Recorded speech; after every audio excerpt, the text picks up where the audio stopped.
Ohio gozaimasu, konnichiwa, konbanwa, wherever you're at in the world. Welcome to Last Raps Baseball's live commentary of the Nippon Professional Baseball League. Commentary and views are our opinions and are not affiliated with the NPB, the Pacific League, Central League, or their sponsors. We are giving English reports on the game being played and hope that English-speaking fans around the globe can enjoy the games on YouTube and Twitch along with us. Tonight, we're bringing you from the Sapporo Dome. It is going to be the Hokkaido Nippon-Ham Fighters hosting the Chiba Lotte Marines as they are getting ready for the All-Star Game break. And hopefully we can be here with everybody here tonight to share this one with you. Whether you listen live or on delay, it's always a pleasure to have you. And that is what we are aiming to do tonight, is to enjoy a crowd in here with us. And so, well, first off, by giving you the starting lineups for the Chiba Lotte Marines. Leading off in left field, wearing number 0 is Takashi Ojino. Batting second in center field, wearing number 38, is Akito Takabe. Hitting third and playing second base, wearing number 8, is Shogo Nakamura. And the cleanup spot and playing first base, wearing number 49, is Seiya Inoue. Batting fifth and doing the designated hitting, wearing 54, is Brandon Laird. Batting sixth in right field, wearing number 25, is Hiromi Oka. Batting seventh and playing shortstop, wearing number 55, is Edney Hechavarria. Batting eighth at third base, wearing number 67, is Kenta Chitani.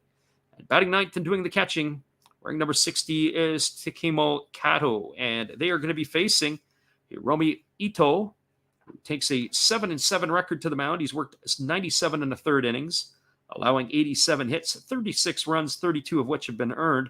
He's walked 34 and struck out 69. He's also got a 2.96 ERA on the season. So that's the Marines lineup, and that's who they're facing.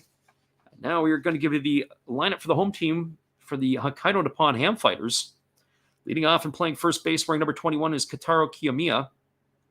Hitting second in right field, wearing number 36, is Fumikazu Kimura. Hitting third and doing the designated hitting, wearing number 8, is Kensuke Kondo. In the cleanup spot and playing left field, wearing number 61, is Yuma Imagawa. Batting fifth and playing second base, wearing number 31, is Yudo Takahama.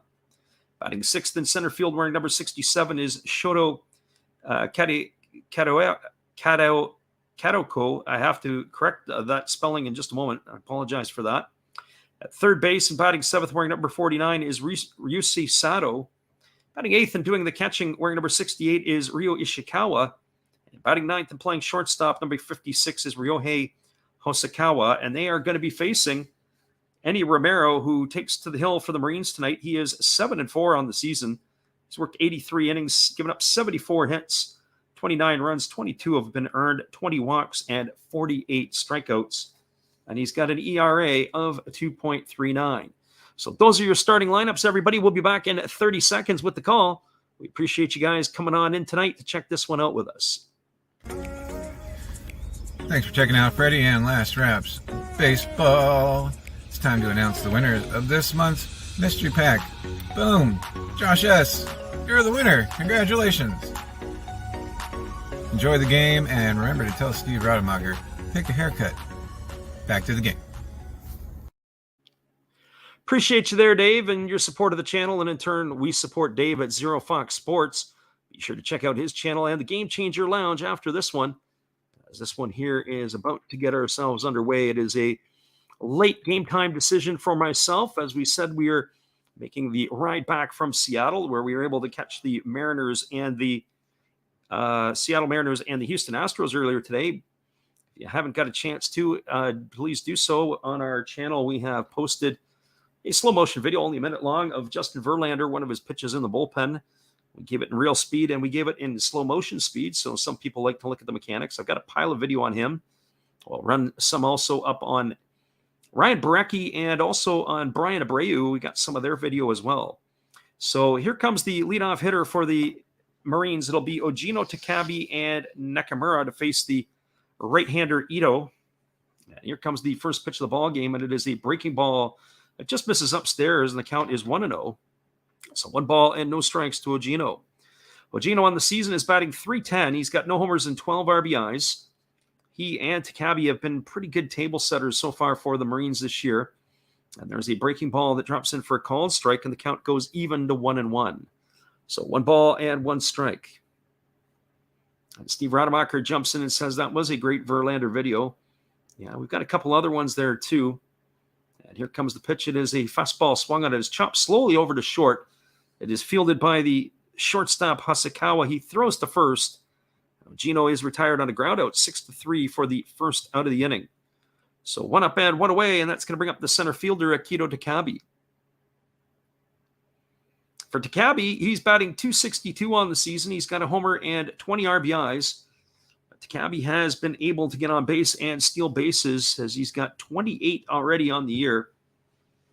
I would have to think that he's going to push the 50 stolen base mark or maybe even more, depending on how his proverbial second half breaks out. As even though they're past the halfway point, the All-Star break sometimes represents half number 2. There's a fastball that misses down and in, and the count is 1-0 to Takabe. Takabe batting from the left side against the right-handed throwing Ito.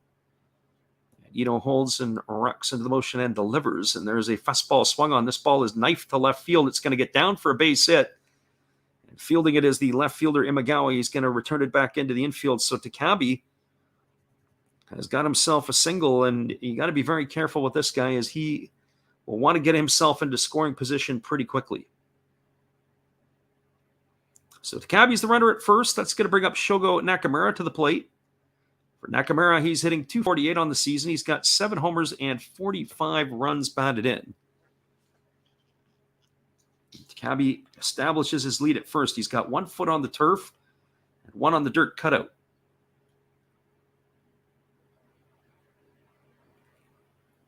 And here comes the first offering to Nakamura. It's a fastball that catches the outside corner. That runs the count quickly to 0-1. Nakamura batting .248. As we said, he's got 7 homers and 45 RBIs.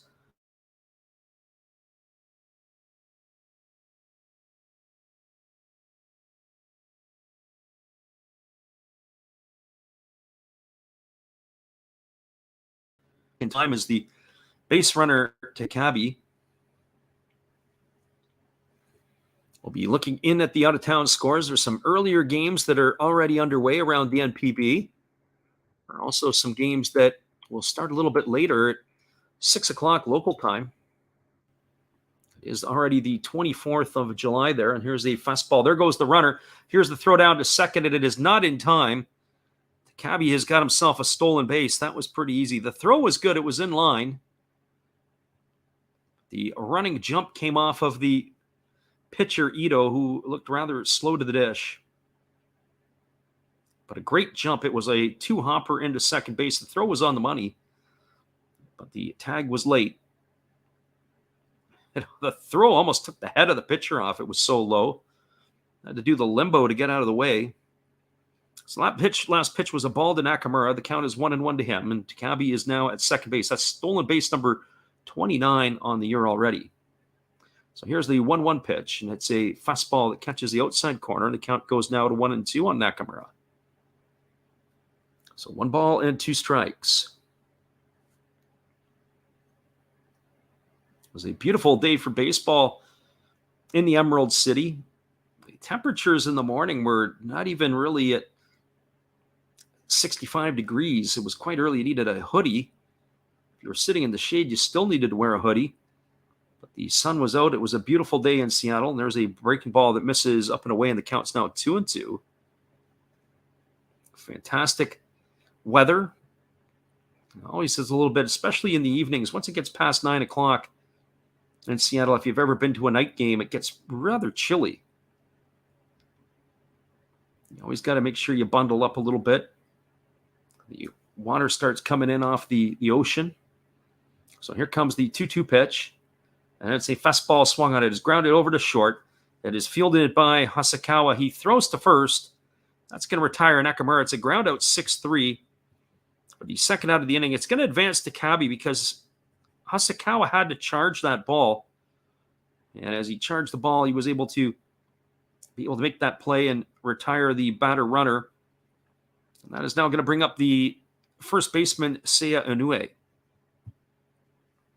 Inoue starting to get some regular at-bats in the Marines lineup here. He's played quite a bit in the last couple of weeks. He's batting .250 on the season. He's got a couple of homers and 5 RBIs. He's only got 44 at-bats this year. There's been a proverbial power outage with a lot of the players on this team other than Brandon Laird. There's a fastball swung on. This ball is belted into deep right center field. Racing back on it is the right fielder, Kimura, and he's under it, and he makes the catch. And that is going to retire Inoue for the third out of the inning. So the Marines, they go quietly in the inning. There was no runs on one hit, no errors, and one runner left aboard. We are now through a half an inning. It is the Chiba Lotte Marines nothing, the Hokkaido Nippon-Ham Fighters coming to bat. Stick around, everybody. We'll be back with the call at the bottom of the first inning after this when we return. We're glad you guys could bounce in here with us. And we are too happy to have Steve Rademacher with us as well. Hello, guys. Thank you for joining Freddie here on his baseball game. And I'm Steve Rademacher, and my channel is really all about everybody, including all my international friends. We have such stuff as non-sport packs from Canada, the OP Cheese. We have the Greek Freak. We have money from around the world. We have lira. We have yen. We have francs. We have pounds. We have Deutschmarks.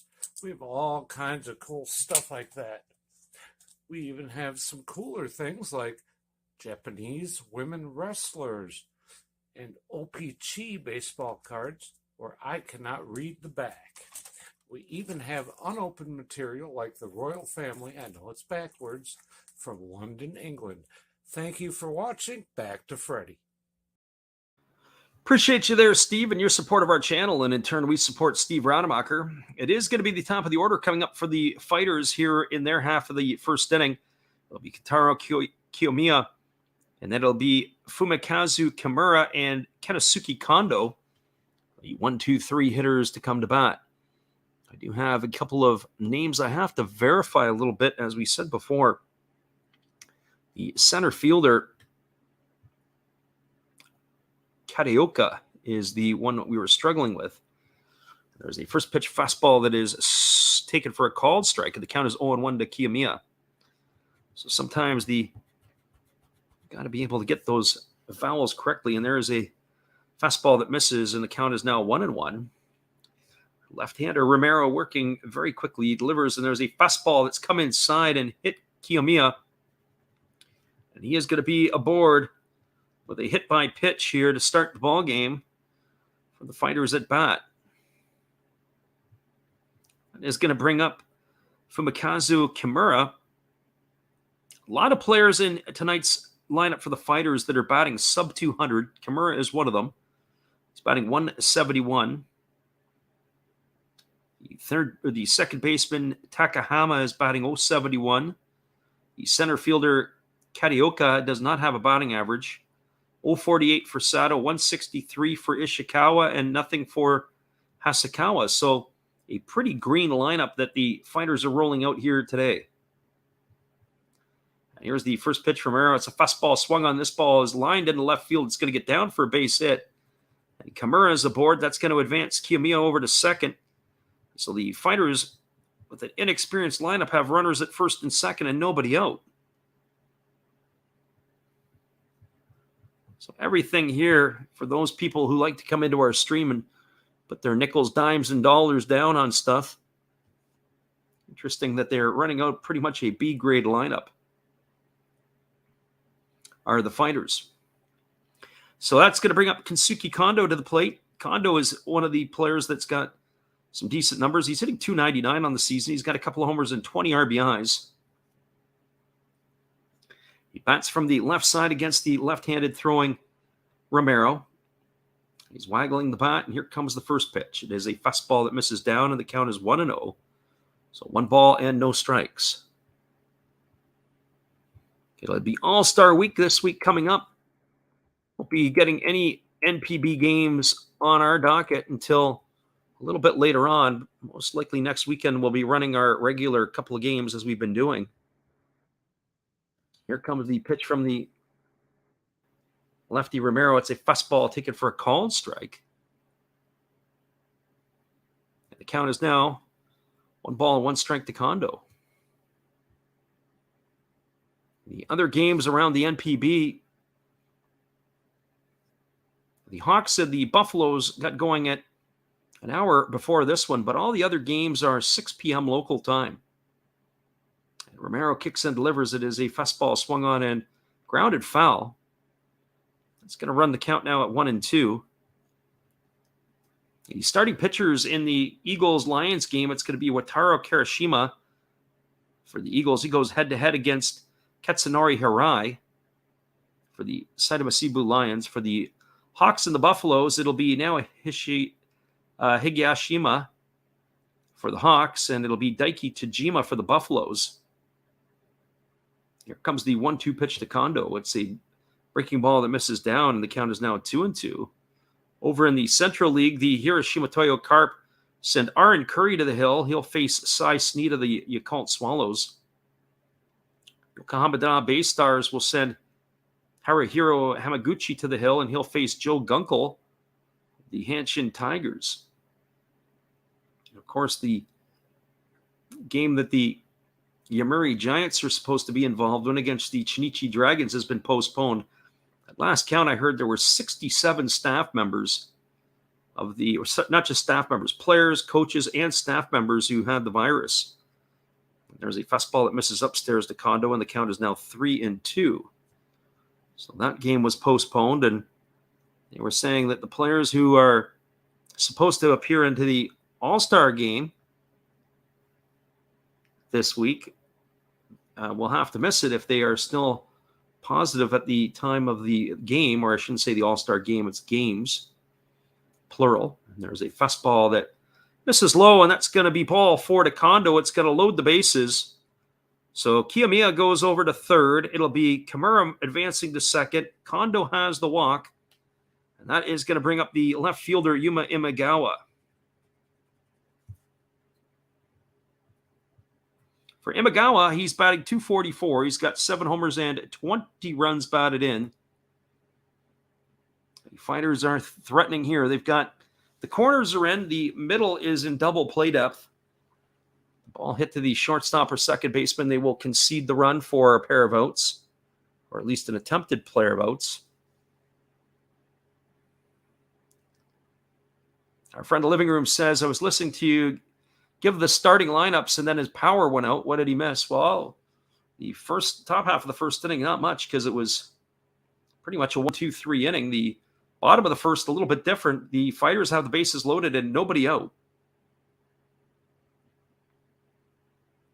So here comes the first offering to the right-handed hitting Imagawa. It is a fastball swung on and fouled away. It's going to reach the seats on the first base side. The count is 0-1. So the living room is in the house. We just need the card closet in the house, and we've got the living room and the closet. We just haven't had the bathroom or the shower come in here yet. So no balls and 1 strike it is to Imagawa. Bats from the right side against the left-handed throwing Romero.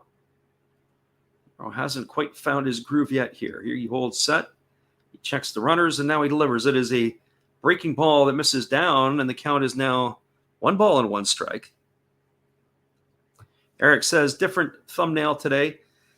Well, the thumbnail today, we haven't produced one yet because we just got in. I wasn't sure I was going to be able to get to this game or not. I was a little concerned about getting through the border in time. But the border was easy. There were 2 lanes open. I drove up. There were 1 car in each lane. And by the time I picked the lane, that guy was leaving. I got through easy. The problem was there were backups on the number 1. And here's a fastball swung on. This ball is belted to deep left field, and this ball is gone. It's a grand slam home run here in the first inning for Yuma Imagawa. He clears the bases, and the Fighters right out of the gate are up 4-0 against the Marines. That ball there had enough travel. It carried right into the seats, and the Fighters have jumped out in front here at the Sapporo Dome with a 4-0 lead with a lineup of pretty much a bunch of nobodies in it tonight. So that's a great head start for their starter, Hiromi Ito. And it comes at the expense of the left-hander, Eni Romero. So 4 runs on the board of the grand slam variety. And you don't see a whole lot of those. We haven't been a call of too many home runs, let alone grand slams this year. And that's for sure. So that is, everybody has now officially cleared the bases. There's nobody out, and that's going to bring up Yuto Takahama to the plate. Master Mike says he accidentally disliked for a second. There's a fastball swung on and missed. And the count is no balls and 1 strike to Takahama. Takahama is batting .071. He's got no homers and 1 RBI. As he swings at that and misses. And somewhere along the line, that was 3 pitches and 3 strikes. We missed a strike in there somewhere as we were still getting the highlight of Imagawa, and that is going to retire Takahama on strikes for the first out of the inning. And that is going to bring up Shoto Kataoka, the center fielder. And wasting no time, Romero goes back to work. He delivers a fastball that swung on and missed, and the count is quickly 0-1. And here comes the offering again from Romero. It's a fastball swung on and missed, and now it's 0-2. As I said, they have a bunch of nobodies on the lineup because Takahama was batting .071. This fella here looking for his first hit. He's only got 5 at-bats in the NPB. This is Kataoka. And then, of course, you've got Sato on deck who's batting .048. There's a fastball that swung on and missed. And Kataoka has gone down on strikes for out number 2, and that's going to bring up the third baseman, Ryusuke Sato. So as we said, Sato batting .048. He's got no homers and 1 RBIs. This is the tonic that Romero needs after giving up that grand slam here to Yuma Imagawa. Eric says the Marines money line dead on arrival. Good thing I took the team total. As long as they can score runs, it's fine. There's a first pitch that misses upstairs for ball 1, and the count is 1-0 to Sato. And here's the pitch from Romero. It's a fastball swung on and fouled away, and the count is 1-1. So back to the thumbnail that Eric was talking about. Yeah, I haven't had a chance to run that thumbnail up here yet. It was pretty much, I thought we weren't even going to make this one. We barely got in on the under the wire. There's a fastball swung on and lifted foul. It's going to reach the seats behind home plate, and the count is going to be 1-2. So we'll try to update that in between the innings at some point here.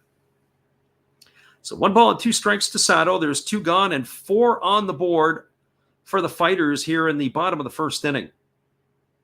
And here's the 1-2 pitch, and it is a fastball that misses down and away. And the count now goes to 2-2.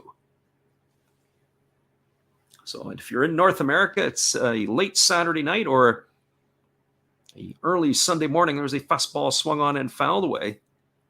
And the count is 2-2. Eric says, I checked earlier and there wasn't one listed.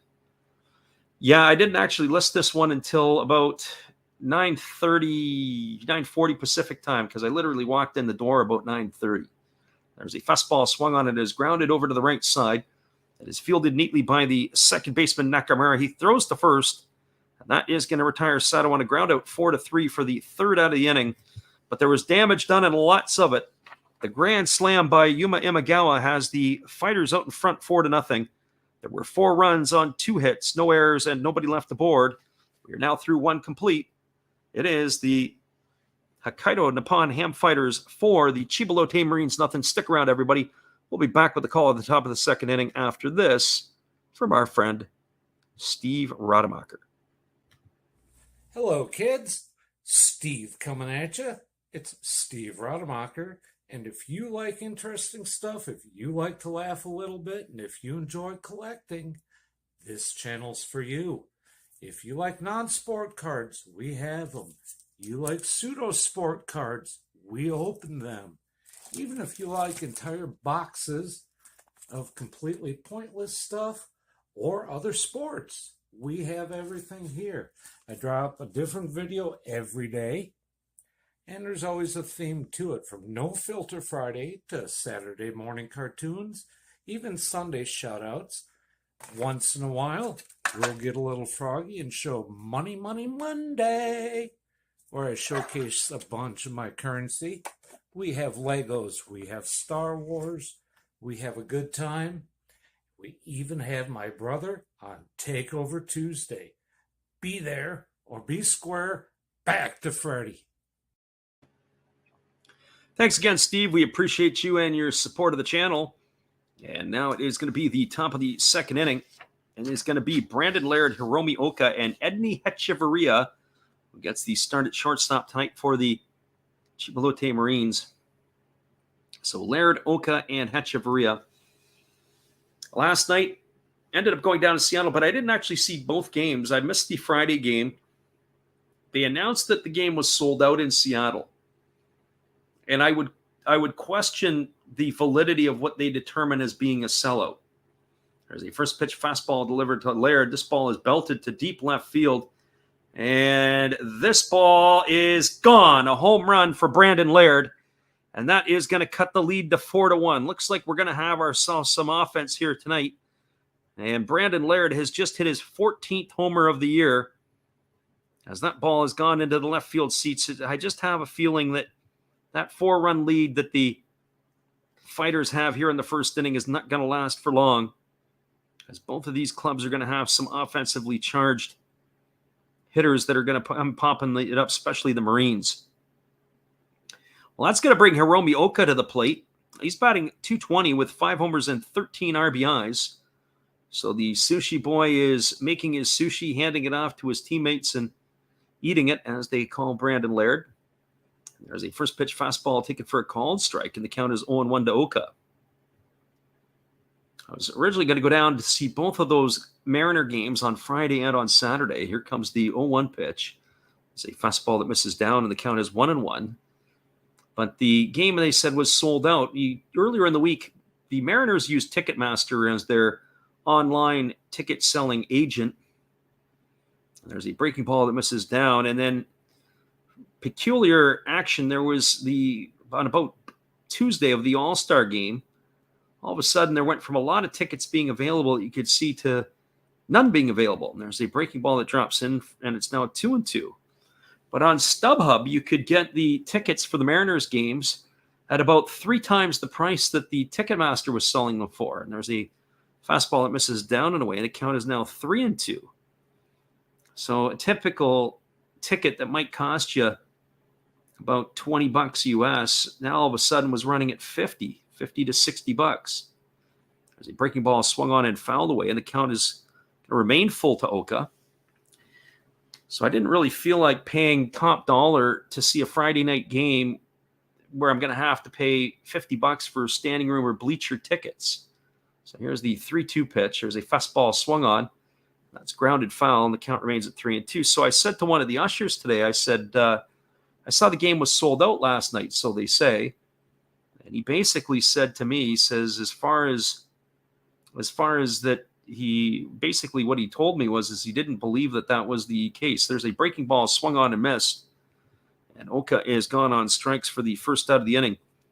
He said unless all the people were standing in the pen or in the bar down in left field or left center field, it was probably not a full capacity.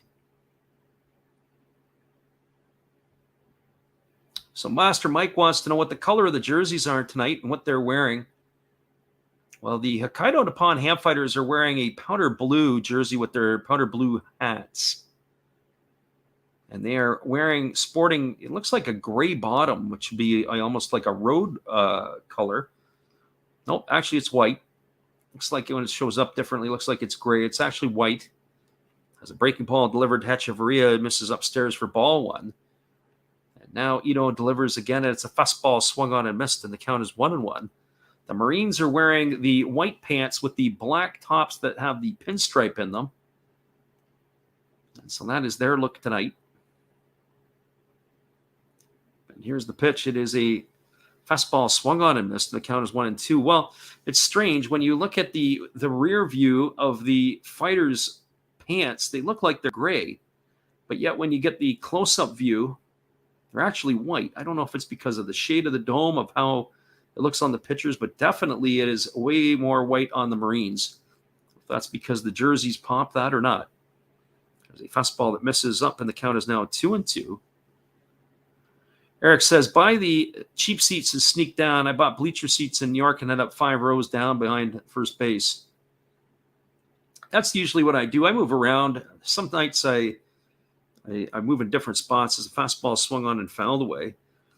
if you're ever in the Emerald City, sometimes you can go Monday, Tuesday, Wednesday nights and get club level seats for $20. And so when you're sitting at club level, you're just above the lower deck and below the upper deck. And there's a fastball swung on it. It is pop foul. Racing over is the catcher, and it is just going to get into the stands as Ishikawa ran out of real estate. That's going to keep the count still at 2-2 And as I mentioned before, what I do like to do is I like to be able to do that in where you can move down or you can move around depending on how I feel. I used to coach with a guy who did some scouting for the Mariners, and for years I never had to pay for a ticket, always sitting about 12 rows behind home plate. There's a fastball swung on and fouled into the shins of Hechavarria. Count remains at 2-2. But the Mariners, under the previous regime, before Jerry DiPoto took over, they told him to go pound salt. And when he left, he's doing some work, I think, for the Padres now. But I don't get my tickets in Seattle anymore. But maybe if I'm in San Diego, I might be able to get some free ones. There's a fastball swung on and missed. And Hechavarria is gone on strikes for the second out of the inning. It's going to leave it up to the third baseman, Kenta Chitani. For Chitani on the season, he's batting .281. He's got no homers and 3 RBIs.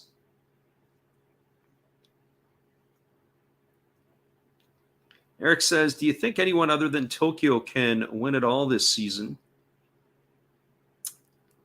As here's the first pitch delivered. It is a breaking ball swung on. It is grounded softly to short. It is fielded neatly by Hasekawa. He throws to first, and that is going to retire Chitani. I'll come back and answer Eric's question after the break here, as that is a ground out 6-3 for out number 3. But they get a run back on the solo shot by Brandon Laird. There was 1 run on 1 hit. There were no errors and nobody left the board. We're moving to the bottom of the second inning. It is 4-1 for Hokkaido. Stick around, everybody. This game will be far from over. I have the feeling the fireworks are just about to begin. We'll be right back after this from our friend Steve. Domo arigato. Sorry if I mispronounced that. I'm new at this. Thank you for watching Last Raps Baseball. Tell all your friends and family to come check him out, ask some questions during the telecast, and give him a good sub and a thumbs up. And this is Steve coming back at you, and some new things on my channel.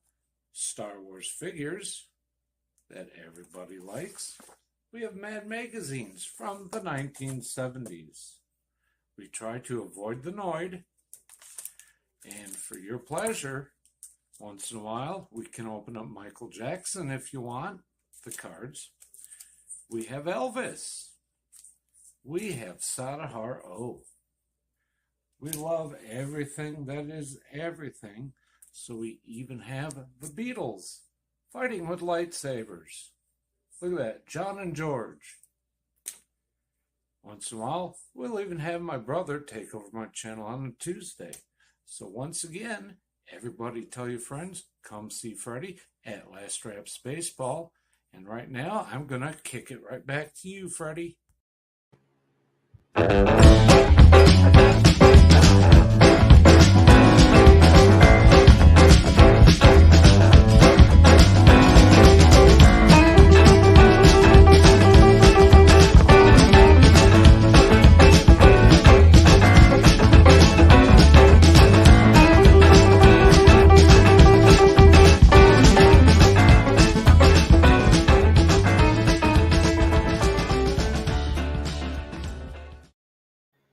Welcome back, everybody, and we're back underway here in the bottom of the second inning. And the first pitch delivered to Ryo Ishikawa was a fastball swung on and missed, and the count is 0-1. Romero wastes no time, and he goes back to work, and he delivers a breaking ball, which is popped up over on the right side of the infield. It's in foul territory, but it's playable. And the first baseman, Seiya Inoue, is going to make the catch. That's going to retire Ishikawa for the first out of the inning. So just like that, 1 up and 1 away, and that'll bring up the shortstop, Ryohei Hasekawa.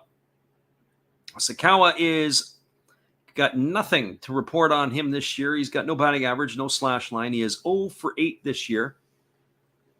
And left-hander versus the left-hander. He delivers a fastball. It's popped up right at home plate. And camping out underneath it is the catcher, Kato, and he makes the catch. And just like that, there are 2 quick outs. It's something that I notice about some of the younger hitters. And when we've seen the fighters before, they'll swing at pitches early in the count, and they won't put good swings on good pitches.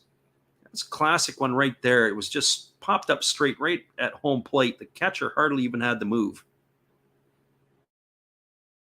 The hitting coach, I want to talk to some of these guys. Hey, take a couple pitches. Let's see what this pitcher can bring to you here. What does he have? There's a breaking ball that drops in for a called strike, and the count is 0-1. You want to try to get a book on him before you start just up there hacking and slashing. All you saw was one pitch. There's another breaking ball that drops in, and the count is 0-2. So Eric asked the question in the last inning, who do we think besides the Swallows are going to be threats? Well, I got to think Fukuoka still with that veteran lineup. They're only a year or 2 removed of having all those in a row that they've won. What did they win? 4 or 5 straight? It was a 1-2 pitch. It is a fastball swung on. It is popped up over on the third base side. Racing over on it is the third baseman, Chitani. It's playable. He's going to make the catch, and that's going to do it. We hardly had time to catch our breath in this inning, and the Fighters go very quickly 1-2-3. There was no runs, no hits, no errors, and nobody left the board. And the Marines are coming back on the sticks here to start the top of the third. Hang tight, everybody. We'll be right back after this, as it is a 4-1 ball game for the Fighters. We're glad you're with us. Hello, friends. Steve coming back at you, a clean-shaven Steve. Thank you for watching The Last Reps Baseball. And please continue to support my channel among others, like Another Hollis Build. Awesome commercial. And now I'll show you a few more things that we do have. We have toys, like this bobblehead Star Wars on wheels. We have Noids. We can't keep avoiding them forever. We do have Legos. Love my Legos. We have Origami Folder. Check him out. He's new into this, getting started, has good following already. We have Red Beard Breaks. And we also have these things that, in a pinch, will tell you what your temperature is. So, if you like all of this, and if you like Last Reps Baseball, join all of us. We'd love to have you. And I know you would enjoy us. Thank you, peace, good night, and cheers. Appreciate you there, Steve, and your support of our channel. And in turn, we support Steve Rademacher. Be sure after the game to go check him out. And he's already got his Sunday shout-outs up. We'll have to go and view that after the game. I don't know if it's going to be able to match his No Filter Friday edition that he put up last week. Is not for the week, that one for sure. So here we go. It is going to be the 9, 1, and 2 hitters in the batting order. Kato and then Ogino and Takabe. The first pitch is a breaking ball that Kato squares the bunt on, but he takes it for a called strike, and the count is now 0-1.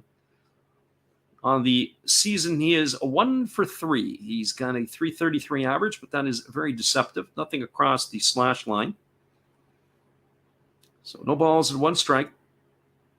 Right-hander against the right-hander. Ito delivers. It's a fastball swung on and missed. And the count is now 0-2. So no balls and 2 strikes.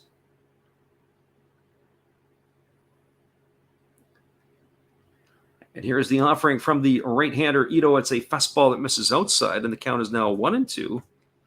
So 1 ball and 2 strikes. So back to our friend Eric's question about who we think might possibly, as the breaking ball misses outside and the count goes to 2-2.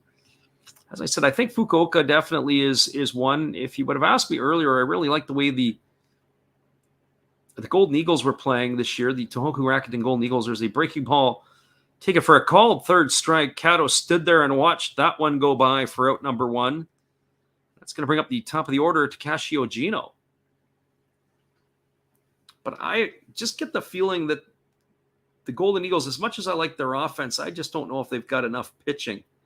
And what I mean by pitching is, are they going to have enough October pitching to do damage? The Marines, I don't think the Marines or the Lions, although the Lions have played much better this year, I don't think either of those teams are going to do damage in the playoffs. Here's the first offering. It's a fastball taken for a called strike. The count is 0-1 to Ogino. Roki Sasaki would have to be more than just a one-man gang. And here's the 0-1 pitch. Here's a fastball taken for a called strike. The count is 0-2. The Oryx does have the pitching to do it. I just don't know if they have enough offense to get them over the hump to get into the playoffs. They may not even get into the playoffs, let alone be able to use that pitching. And there is a fastball swung on. It's grounded over to third. It's bobbled by the third baseman. They throw it over to first, and they still get Ogino. That ball was bobbled by Sato. And our friend Taniguchi, the manager of the Marines, wants to have a look at that. So before I start by putting that as a ground out 5-3 or maybe even an E6 because the third baseman had juggled the ball, we're going to wait to see what the umpires have to say when they come back. Over in the Central League, haven't really seen a whole lot of Central League stuff. Central League things or teams I did see early on. Was not impressed with the Tigers. Was impressed with the offense of the Giants, and I wonder if they're going to be able to get themselves sorted out. I saw Ian Kroll made his debut just before all that COVID stuff went on. I don't know if it was the best debut, but Matt Shoemaker, Kroll, they've got some North American content in the lineup, and they're producing. Adam Walker having a nice year. Boy, as we look at the replay, I have a feeling this one's going to get overturned. I can just see that coming. I think this one, I'm glad I didn't put the ground out 5-3 in this. I think I think this is going to be a single, an infield hit. Fred Eric says the Giants are a hot mess. The bullpen is so-so or so-so bad. They have some pop in the stick. Also playing in the egg. The egg traditionally, being the Tokyo Dome, really travels. We're going to have to get the scoring on that one. I think that's going to be an E6 on Sato once they return here because Sato did bobble the ball and he was not able to make that play cleanly. We don't have an update on that yet, but we'll get that for you when it comes in. The umpires are still having their confab.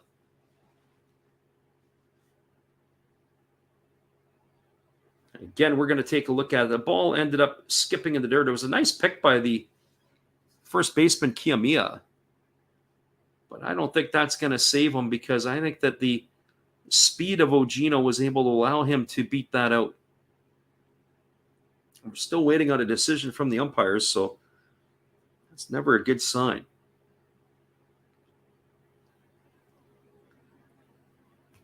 As we continue to wait, the players seem to be convinced. There was only one review in the game today that we happened to see as the Mariners had a review go against them in that game in Seattle.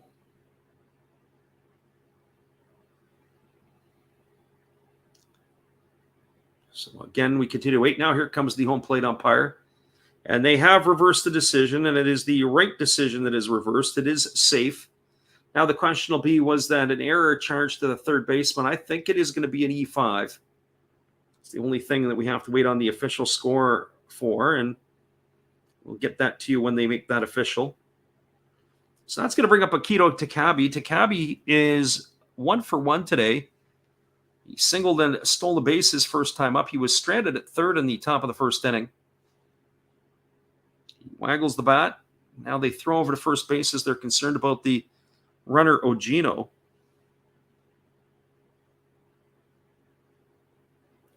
So one gone here, and here comes the first offering now to the left-handed hitting Takabe. He squares the bunt, and he takes that pitch back as it's a fastball that misses down. And the count is 1-0. So 1 ball and no strikes.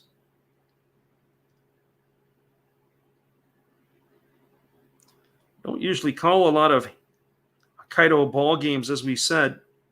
And part of the reason for that is, I guess, to be quite blunt, is they're not a classy team. There's not a whole lot of difference. Class not meaning as in behavior, classes and in talent. I just don't see the talent of this team and the same as the others. They're in dead last. There's a fastball that misses down, and the count is now 2-0 to Takabe.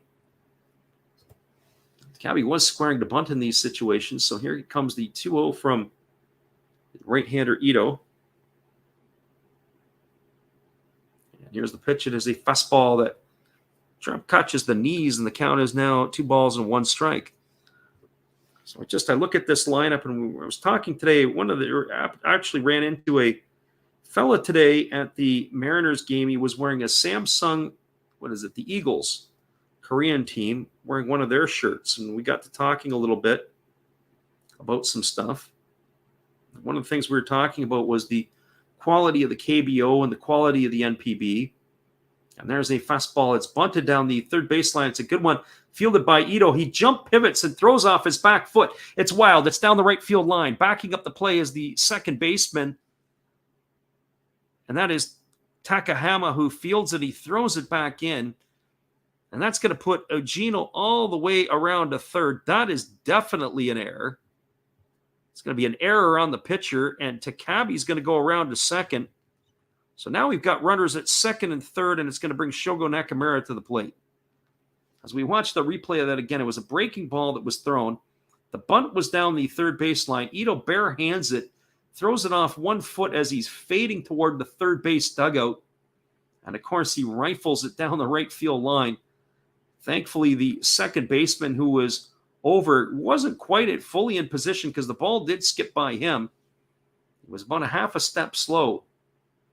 So runners are at second and third, and Shogo Nakamura comes to the plate. And that is another error here. And as I said, I think that is going to be 2 errors. We haven't got the official on that one yet. Unless, of course, they gave Ogino a hit. And you know what? They did give Ogino a hit. I'm not so sure about that one. So runners are at second and third. The fighters have the middle infield back. The first baseman and third baseman are more in at the corners. First pitch, fastball that catches the outside corner for a called strike, and the count's 0-1 to Nakamura. Nakamura tonight is 0 for 1. He's grounded to short his first time up. So a little bit of follies here in the baseball department defensively for the fighters. So no balls and 1 strike it is to the right-handed hitting Nakamura. Ito holds at the belt. And now he kicks and delivers. It's a breaking ball that misses down. The count now goes even to 1-1. So 1 ball and 1 strike.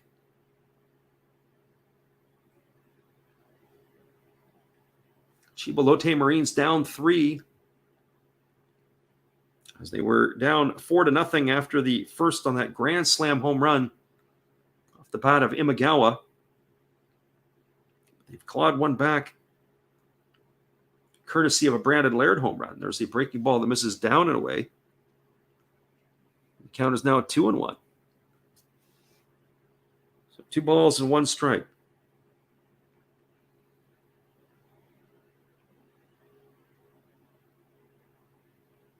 So the pitcher, Ito, really slows himself down here, as he's ready to go back to battle against the right-handed hitting Nakamura. Here's the 2-1 pitch. There's a fastball that comes up and in, and the count is now 3-1. Well, they do have the open base, which would send up the force. Curious to see how they're going to play this one out. So here comes the 3-1 offering to the right-handed hitting Nakamura. He waggles the bat.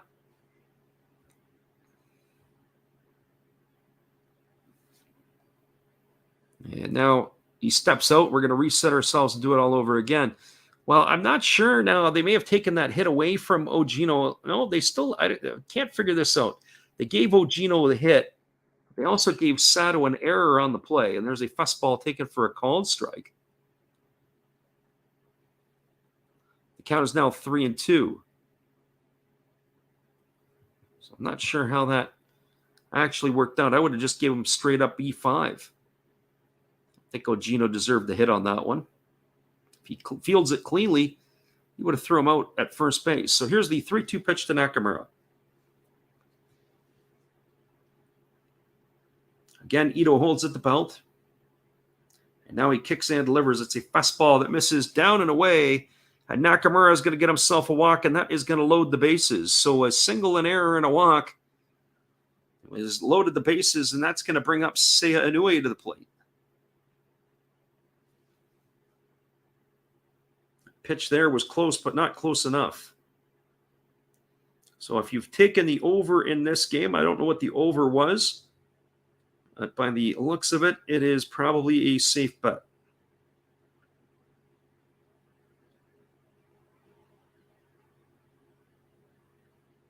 So Seiya Inoue steps to the plate.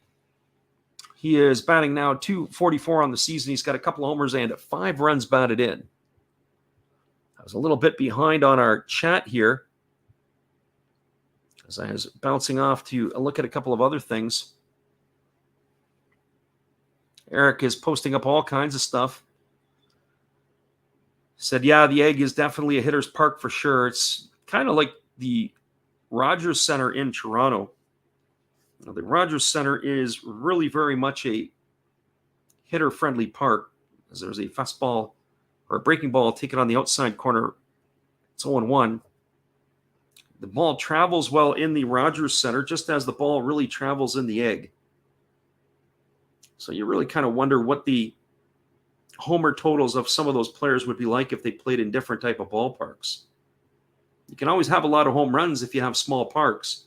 There's a fastball swung on. This ball is driven foul down the right field line. The count is now 0-2 to Inoue. And I don't mean that out of disrespect to any of the guys that put up the numbers, but certainly when you're playing in a hitter-friendly park, there's a lot of damage and a lot of stats you can produce. When you think about some of the numbers that Miguel Cabrera put up in his MVP year for the Detroit Tigers, when he won the Triple Crown at Comerica, that is very, very impressive because you're playing in a ballpark that is a pitcher's park. And being able to lead the league in home runs, very, very impressive in that yard. As there's a fastball swung on and fouled away, and the count remains at 0-2 to Inoue. But that's, of course, my opinion, and I do believe that from what I can gather, I can see that. Like somebody being a Triple Crown winner and playing at Petco in San Diego. That would be very, very impressive.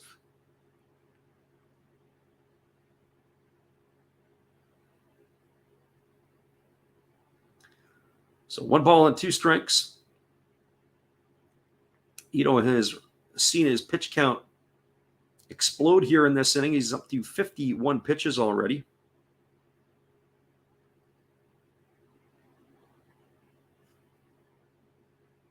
So Inoue waiting on the offering from the right-hander. He checks the runners and he holds at the belt. He kicks and delivers. It's a fastball swung on. It's grounded up the middle. And it's through past the diving second baseman. 1 run is in. 2 runs are in. And stopping at second is going to be Nakamura. It's a 2-run RBI single for Inoue. And just like that, that 4-0 lead has quickly evaporated. It is now 4-3.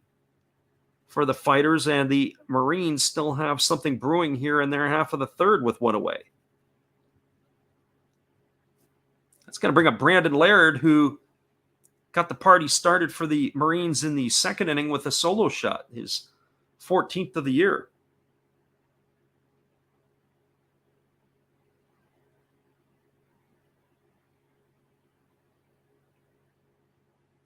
So Laird steps to the plate with runners at first and second.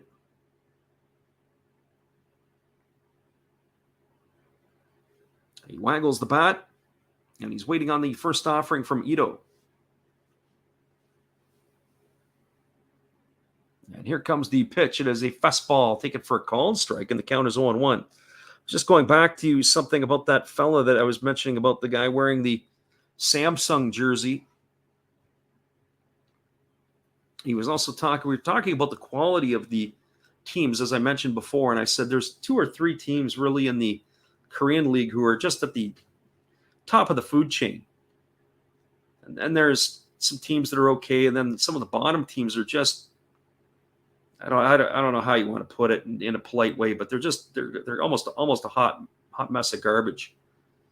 You know, you got maybe 2 or 3 players who are really good, 2 or 3 players that are Yeah, and then 2 or 3 guys that look like they're high school quality guys. And that a lot of that has to do with the money of the team and how much finances they have. And, you can understand that when you look at certain teams. Some teams have more money, they have more fan base, got more sponsorship money, they can bring in better players. There's a fastball swung on. This is grounded to the second baseman, over to the shortstop at second for one, back to first. And there it is, grounded into the 4-6-3 double play to end the inning. And that is going to do it here for the Marines in their half of the third, but they get a couple of more runs back. There were 2 runs in the inning on 2 hits.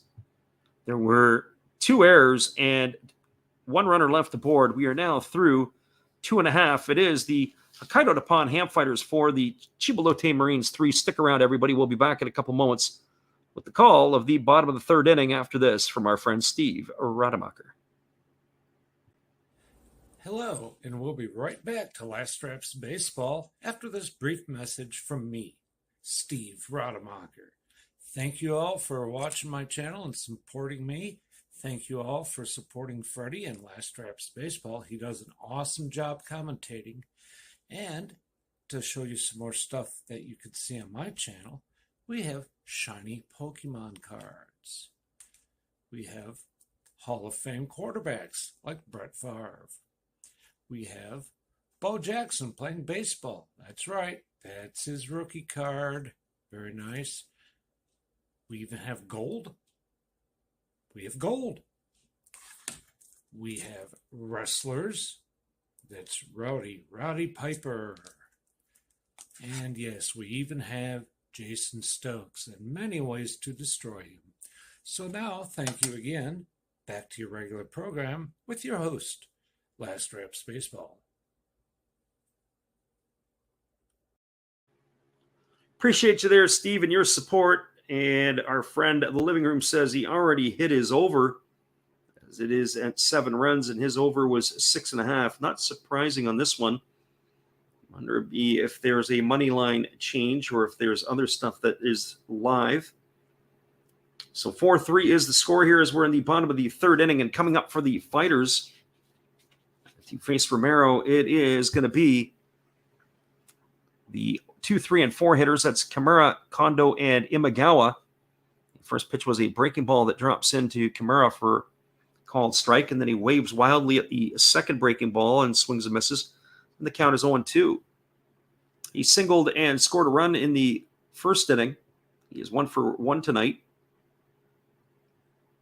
So here comes the 0-2 pitch. There is a breaking ball that misses down and away, and the count is now 1-2. So 1 ball and 2 strikes.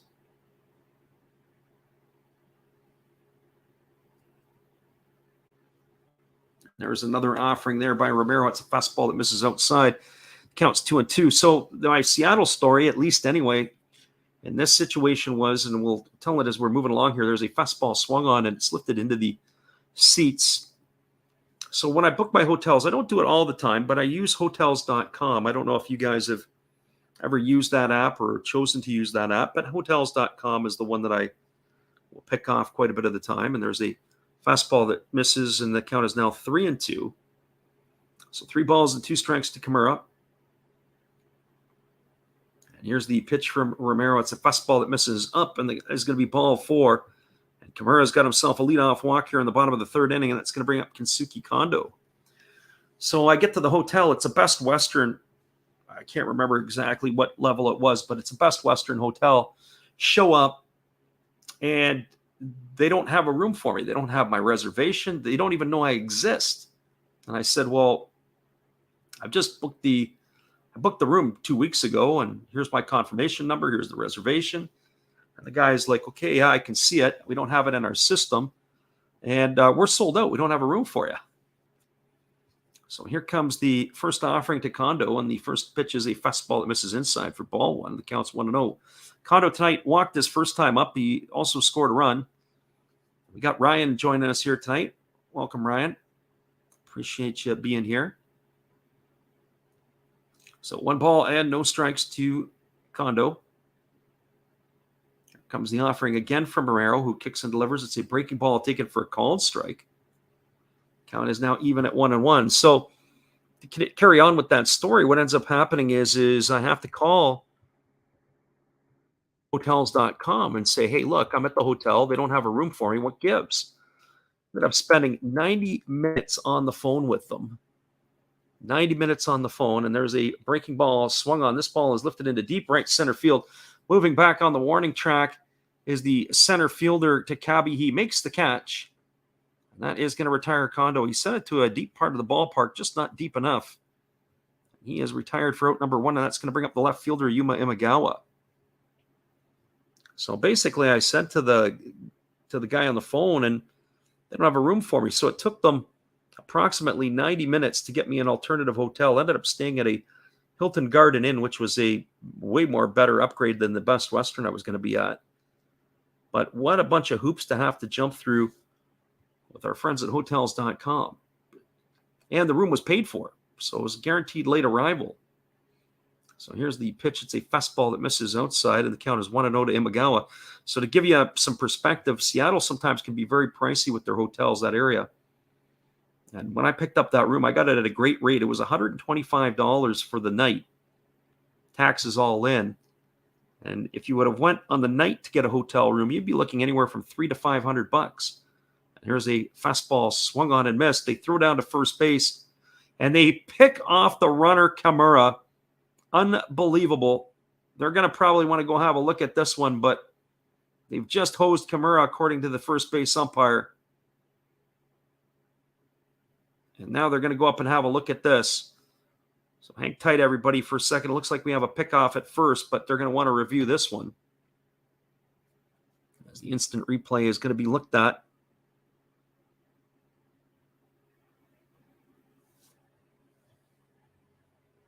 So that's the part that kind of got me a bit perturbed, is not having a room, but it's very expensive in the Seattle area at this time of the year. They definitely got him leaning the wrong way. If the tag from Inoue is decent, then they probably got him. I'm not sure what kind of angle we have here. It's not the best angle. They threw down to first.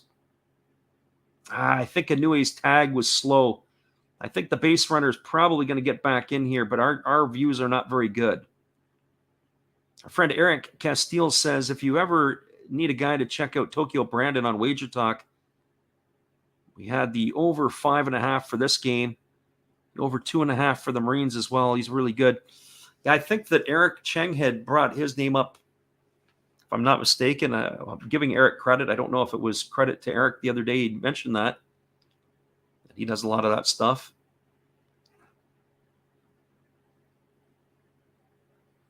Eric says, I realized pretty quick that I end up with most of the info he gets, and our bets are pretty similar.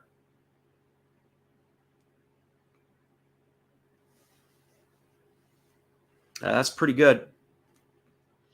He's better than me. I've done a couple of times where we've made predictions this year. I've only made 12 games, and where I've done it on our page. And I've hit on 8 out of the 12, so 8-4 is my record. So we're still waiting on the umpires to make a decision here, as the runner at first was ruled out.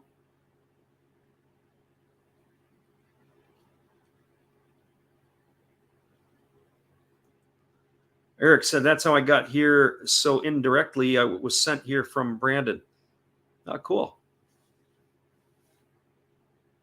That is pretty neat.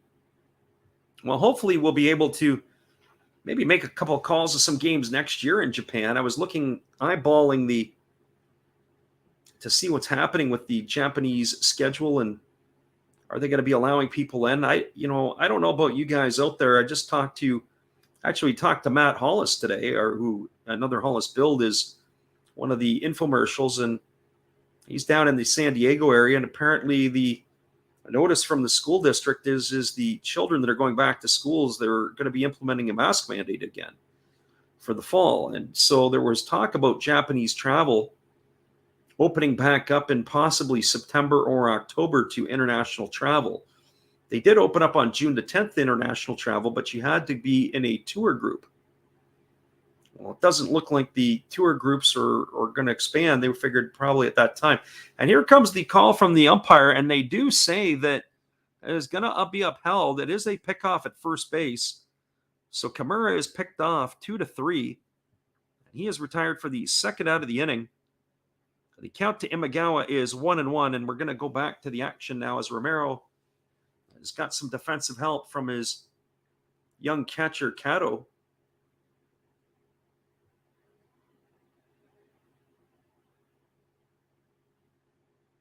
So here comes the 1-1 pitch. There's a breaking ball that misses down and away, and the count is 2-1.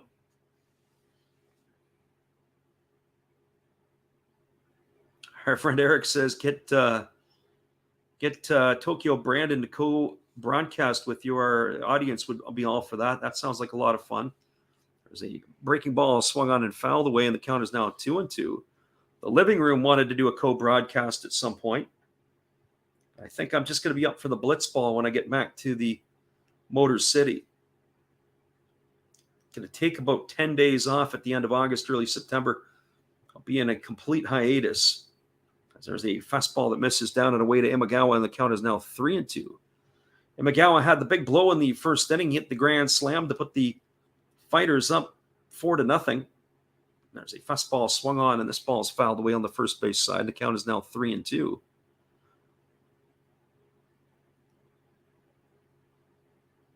Eric says he wish I knew about these leagues when I was young. The information was limited.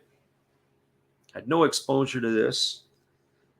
Well, what you said exactly is right, is the exposure to it. There's a fastball swung on. This is lifted into the seats down the right field line. Kind of reminds me of the first time I went to Europe. I was in Europe from middle of December 93 till the middle of January of 1994. I had a buddy of mine who was studying in Switzerland at the time. Here comes the pitch. It is a fastball that misses up and away, and that's going to be ball 4. And Imagawa is going to get himself a 2-out walk, and that's going to bring up the second baseman, Yuno Takahama. And we really didn't have – the internet was just sort of starting to come around at that time. I remember we were in on the computers at the university. It was Pine and some other stuff that you were dabbling with. But, really kind of the infancy of the emails and that type of correspondence. And so what happened is when I was over in Europe, it was that time of the year you're wanting football scores or hockey scores. And of course, the Europeans are 6 hours ahead on the continent of the East Coast time. So here comes the offering from Romero. It's a fastball swung on and fouled away. Count is 0-1 to Takahama. Takahama is 0-for-1 tonight. He struck out his first time up. And so I remember, being out on the street at, 2 a.m, standing in front of a television shop watching a Monday night football game, or maybe it was 3 a.m. And so they would be showing it live at 3 a.m. because it was, 9 o'clock. The Monday night games used to go off at 9 o'clock on the East Coast. As there's a breaking ball that misses down, and the count is 1-1. So you're getting your information by standing there and watching all of that stuff. It was crazy. Here comes the 1-1 pitch. There's a fastball that misses outside, and count is now 2-1. Eric says he remembers the ICQ and dial-up, and a fax would interrupt the internet. Yes, all of the above. So that was one way to get your information, is to be up at 3 a.m. watching a 9 o'clock Monday night football game. We're watching the Eagles and the Redskins. There's a fastball that's taken for a called strike, and the count is now 2-2 as that ball caught the outside corner.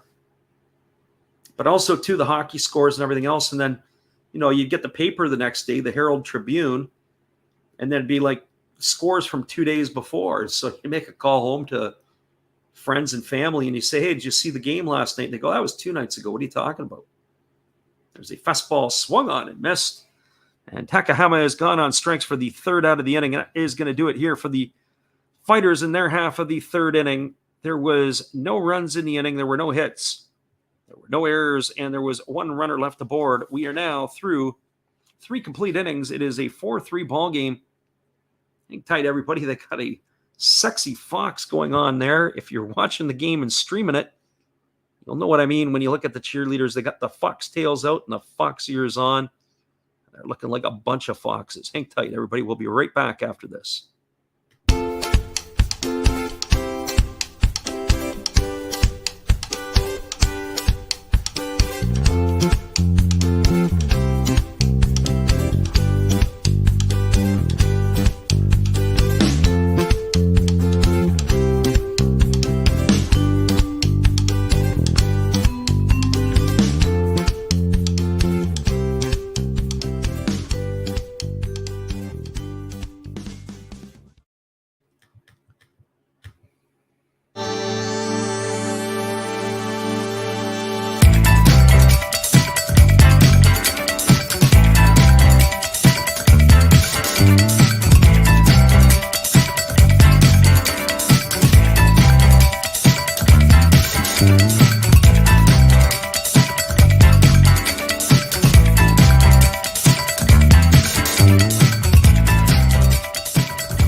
Welcome back, everybody. We are now moving to the top of the fourth inning. It is going to be Hiromi Oka, Edney Hechavarria, and Kenta Chitani. It was a 4-run explosion on the grand slam in the first inning by Yuma Imagawa, and then after that, it was a solo shot by Brandon Laird to cut the lead to 4-1. And then a 2-run single by Seiya Inoue has cut the lead to 4-3, and that's where we stand going here to the top of the fourth inning. Here's the first pitch delivered to Oka, and it's a fastball taken for a called strike. The count is 0-1. Oka tonight was a strikeout victim in his first at-bat, as he is 0 for 1. And here's the pitch. It is a breaking ball swung on. It is smashed to the shortstop. Fielding it on the backhand is Hasakawa. He throws to first, and that is going to retire Oka on a ground out 6-3. So 1 up and 1 away, and that brings up the shortstop Edney Hechavarria. When I had coached in Europe a number of years ago, I had a Dominican shortstop who played for me. He'd spent 8 years in the minor leagues. His name was Eddie Martinez. You can go and look him up. There's a bunch of Eddie Martinez's, but the minor league one, he spent time with the Tigers Baltimore organization. He got to AAA with the Atlanta Braves. There's a breaking ball swung on it. It's grounded softly to short, fielded by the shortstop Hasakawa, and he throws to first. It's going to be a ground out 6-3 again. So he's been busy tonight, the young shortstop. He's got already 6 assists in the infield, 5 of them by himself, 1 with a little bit of assistance. So 2 away, and that's going to bring up the third baseman, Kenta Chitani. Anyways, Eddie Martinez was well worth his weight in gold. You win his games single-handedly. There's a fastball that is taken for a called strike, and the count is 0-1. His glove was gold. His bat was even more gold, at least at that level. There's a fastball swung on, and this is lifted into right center field. It's going to get down for a base hit. Fielding it on the hop is the center fielder, Karioka, and he fires it back in, and so Chitani's got himself a single. It's going to bring up the 9-hole hitter, Takuma Kato. So you just look at certain players and they just have a whole different vibe about their play. Edney Hechavarria, for my money, has that vibe defensively. He is a slick fielding shortstop as you can get. The problem with Hechavarria is he's not been able to hit at any level of ball, but he does hit about the same. There's a fastball swung on it, is grounded right to the first baseman, Kiyomiya, who steps on the bag. And that is going to retire Kato for the third out of the inning. It's a ground out to 3 for out number 3. And that is a quick inning for the Marines. There was no runs, 1 hit, no errors, and 1 runner left aboard. We're now through 3.5. It's a 4-3 ball game. This game's starting to clip along with some pace. We'll be right back in just a couple of minutes, everybody, with the call after this from our friend Steve Rademacher. Hello, guys. Thank you for joining Freddie here on his baseball game. And I'm Steve Rademacher, and my channel is really all about everybody, including all my international friends. We have such stuff as non-sport packs from Canada, the OP cheese. We have the Greek Freak. We have money from around the world. We have lira. We have yen. We have francs. We have pounds. We have Deutschmarks. We have all kinds of cool stuff like that. We even have some cooler things like Japanese women wrestlers and OP-Chi baseball cards where I cannot read the back. We even have unopened material like the royal family, I know it's backwards, from London, England. Thank you for watching. Back to Freddie. Appreciate you there, Steve, and your support of our channel. And we've already got our Japanese friend back in here saying the fighters will win. Not sure what the Japanese script says across the top. We might have some others help us out. But we do appreciate you for stopping by and being here. It is going to be coming up the bat here for the fighters in the bottom of the fourth inning. It's going to be the 6, 7, and 8 hitters, Karioka, Sato, and Ishikawa. He faced the left-hander Romero, who delivers a fastball that swung on and fouled away, and the count is 0-1. So Karioka is still looking for his first hit of his NPB career. There's a fastball taken for a called strike, and the count is 0-2. He struck out on 3 pitches his first time up. He is 0 for 6 lifetime in the NPB. And here's the 0-2 offering. It is a fastball swung on. This is lifted foul down the left field line. Moving over, but watching it drift into the seats is the left fielder Ogino. That's going to keep the count at 0-2. So no balls and 2 strikes.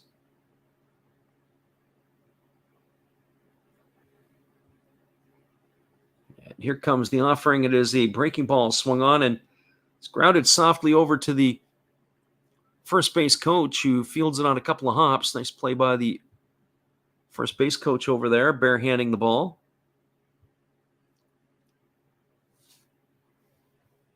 And here's the offering from Romero. It's a fastball swung on. It's grounded to short.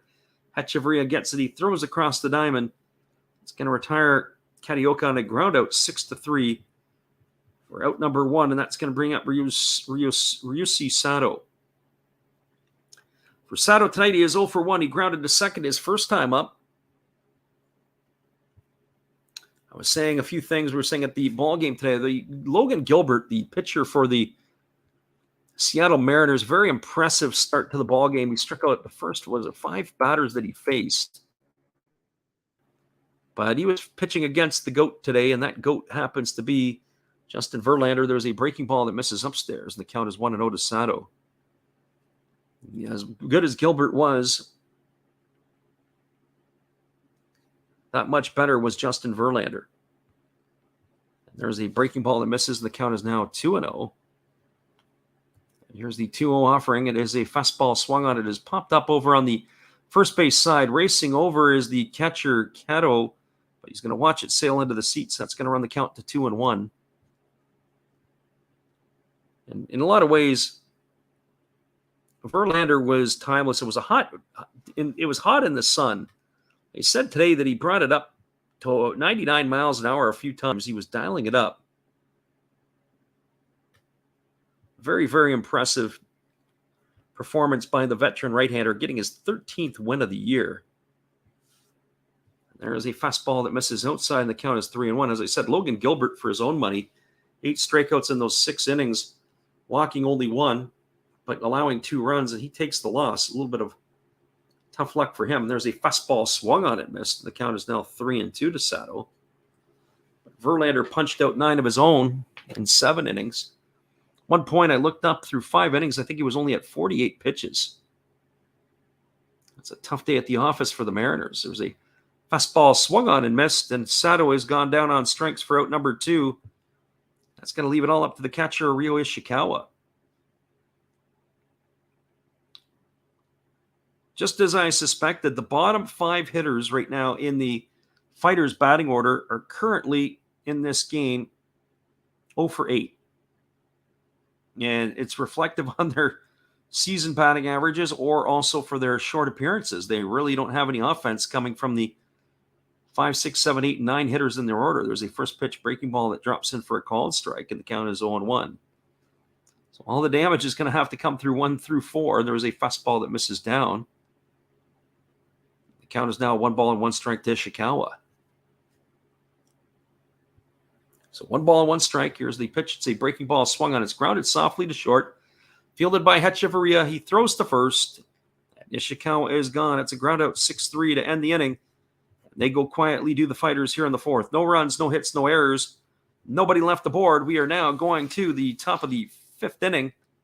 It is the Hokkaido Nippon-Ham Fighters 4, Chiba Lotte Marines 3. Stick around, everybody. We'll be back in just a few minutes. But the call after this from our friend Matt.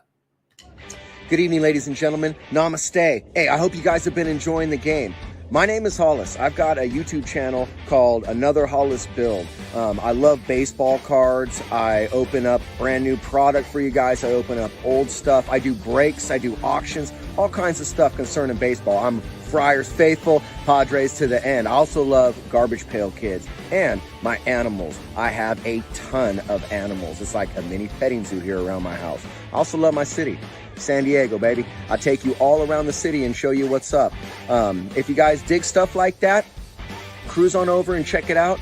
It's another Hollis build. If you dig it, subscribe. I'd really appreciate to have more follow me along on the journey. Hey, either way, you guys have a wonderful day or a beautiful, beautiful evening. No matter which one it is, make sure that you make it great, my friends. Big up Last Raps Baseball. Yeah, Freddie, let's go. One love and peace. Yeah, man. Appreciate you there, Matt Hollis, and your support of our channel. And in turn, we like to support Matt. Be sure to check him out after the game. Matt Hollis and Steve Rademacher are some of our larger supporters, and we, of course, support both of those two fellas as well. Our friend Eric says, I'm moving tomorrow morning. Last second packing, going to stick around, even though my bet already cashed out for this game. Got to support these niche broadcasts and show the audience. We appreciate it. We appreciate you. That's what I do sometimes when I'm listening to the games or even watching on TV. I've got the game on in the background and I'm doing other stuff, kind of casually listening in and out as the game goes on. That's old school radio broadcasting. That's what we used to do back home, whether it would be the Blue Jays or the Tigers, or if you happen to get one of those streams where you could hear either the Reds or the possibly even the Cubs, get some of those out of market experiences on the old AM radio. We've got Ali in here who says, "What's up, dude? Welcome. We appreciate you being here." There's a first pitch breaking ball that this is down, and the count is 1-0. So Ogino, Takabe, and Nakamura here to face the right-hander Ito in the top of the fifth inning. And here comes the pitch. It is a fastball swung on, his tap slowly back to the pitcher. Ito fields it. He underhands it to first. That is going to retire Ogino on a ground out 1-3. So he has gone for the first out of the inning, and that's going to bring up Akito Takabe. For Takabe tonight, he is officially 1 for 2. He singled and stole a base in the first inning. He reached on the pitcher's error in the third and came around and scored on the 2-run single by Inoue. So waggling the bat is the left-handed hitting Takabe. He's waiting on the offering here from Ito. And here's the pitch. It is a fastball that just misses off the outside corner, and the count is 1-0. So 1 ball and no strikes to Takabe. Eric Cheng asked the question, why is the All-Star game 2 games? There was a fastball that is down for a called strike, and the count is 1-1. That's a great question. As our friend Eric asked that question, there used to be once upon a time they used to play 3 times. But I'm not really sure what the rationale is. I think they do one for each league, as there's a breaking ball that drops in for a called strike, and the count is 1-2. I saw the participants that were announced for the home run derby, and one thing I really like is that they're all the big stars of the Japanese league who are going into the derby, guys who are hitting home runs with regularity. There's a fastball swung on and fouled away. The count remains at 1-2. Our friend, the living room, says that AM radio goes crazy distances. Yeah, it used to. I remember WJR listening to that, the flagship radio for the Tigers for many years. You could listen to it up in Huntsville and all over the place, especially on clear nights. There's a breaking ball swung on and fouled away, and the count remains at 1-2 to Takabe. Friend Ali says he bet on Chiba just now. Never heard of them. Yeah, well, I have a feeling that Chiba's going to run the table here and come back and win this thing, if you ask me. I'm not giving you gambling advice. I'm just giving you my thoughts. I really don't like this fighters lineup. There's a fastball swung on. This ball is belted to left field. It's going to get down for a base hit. It's fielded by the left fielder Imagawa. And so a single for Takabe, and that is going to bring up Nakamura. And as we said before, Takabe is a guy who can run. He's looking for his 30th stolen base of the year. Ali also says it's his first time here. Well, we appreciate you stopping in here, Ali. Hopefully you stick around and hang out a little bit more with us. So here comes the first offering to Shogo Nakamura. And as the fastball swung on, it is driven foul down the left field line. Ball boy is going to have to chase that one down, and the count is 0-1. So Takabe's the runner at first with one gone. The hitter Inoue is waiting his turn on deck. For Nakamura tonight, he is officially 0-1. He's also got a walk.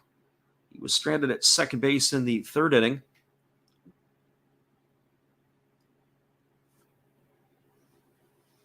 And here's the pitch. It is a fastball swung on. It is lifted foul. It's going to reach the seats behind home plate. Giving run after it was the catcher Ishikawa, but he ran out of real estate. And the count is now no balls and 2 strikes. As Eric said, it's a bit of a niche channel. Yeah, in some ways it is. I mean, I think that there's a lot of I always find it fascinating how YouTube's algorithms pump out information to people. How we were found last year, we were basically sitting at about 300 subscribers when we started to do the games, the calls of the games. And so really in that time, since March of 2021, we've increased by about 600 followers, which is great. That's ultimately what we've always kind of wanted to see, a social experiment on how fast it would take for us to get to the magic number of 1,000. There goes the runner, but he slams on the brakes. That's going to run the count now to 1-2 on Nakamura. I like that sometimes that Takabe will look like he's running and he throws on the brakes. It's the defense moving to cover over toward the bag, even though he has the fake steal. So here comes the 1-2 offering. There is a breaking ball swung on. It's grounded foul just past the third base coach's box. The count remains at 1-2. Running on the pitch that time, for real that time, was Takabe. I'm just a little surprised that they wouldn't have stolen him over, got him into second base. Nakamura is the kind of player that can still hit into double plays. He's not the fastest guy around. Thought early in the count they might have wanted to push him over there.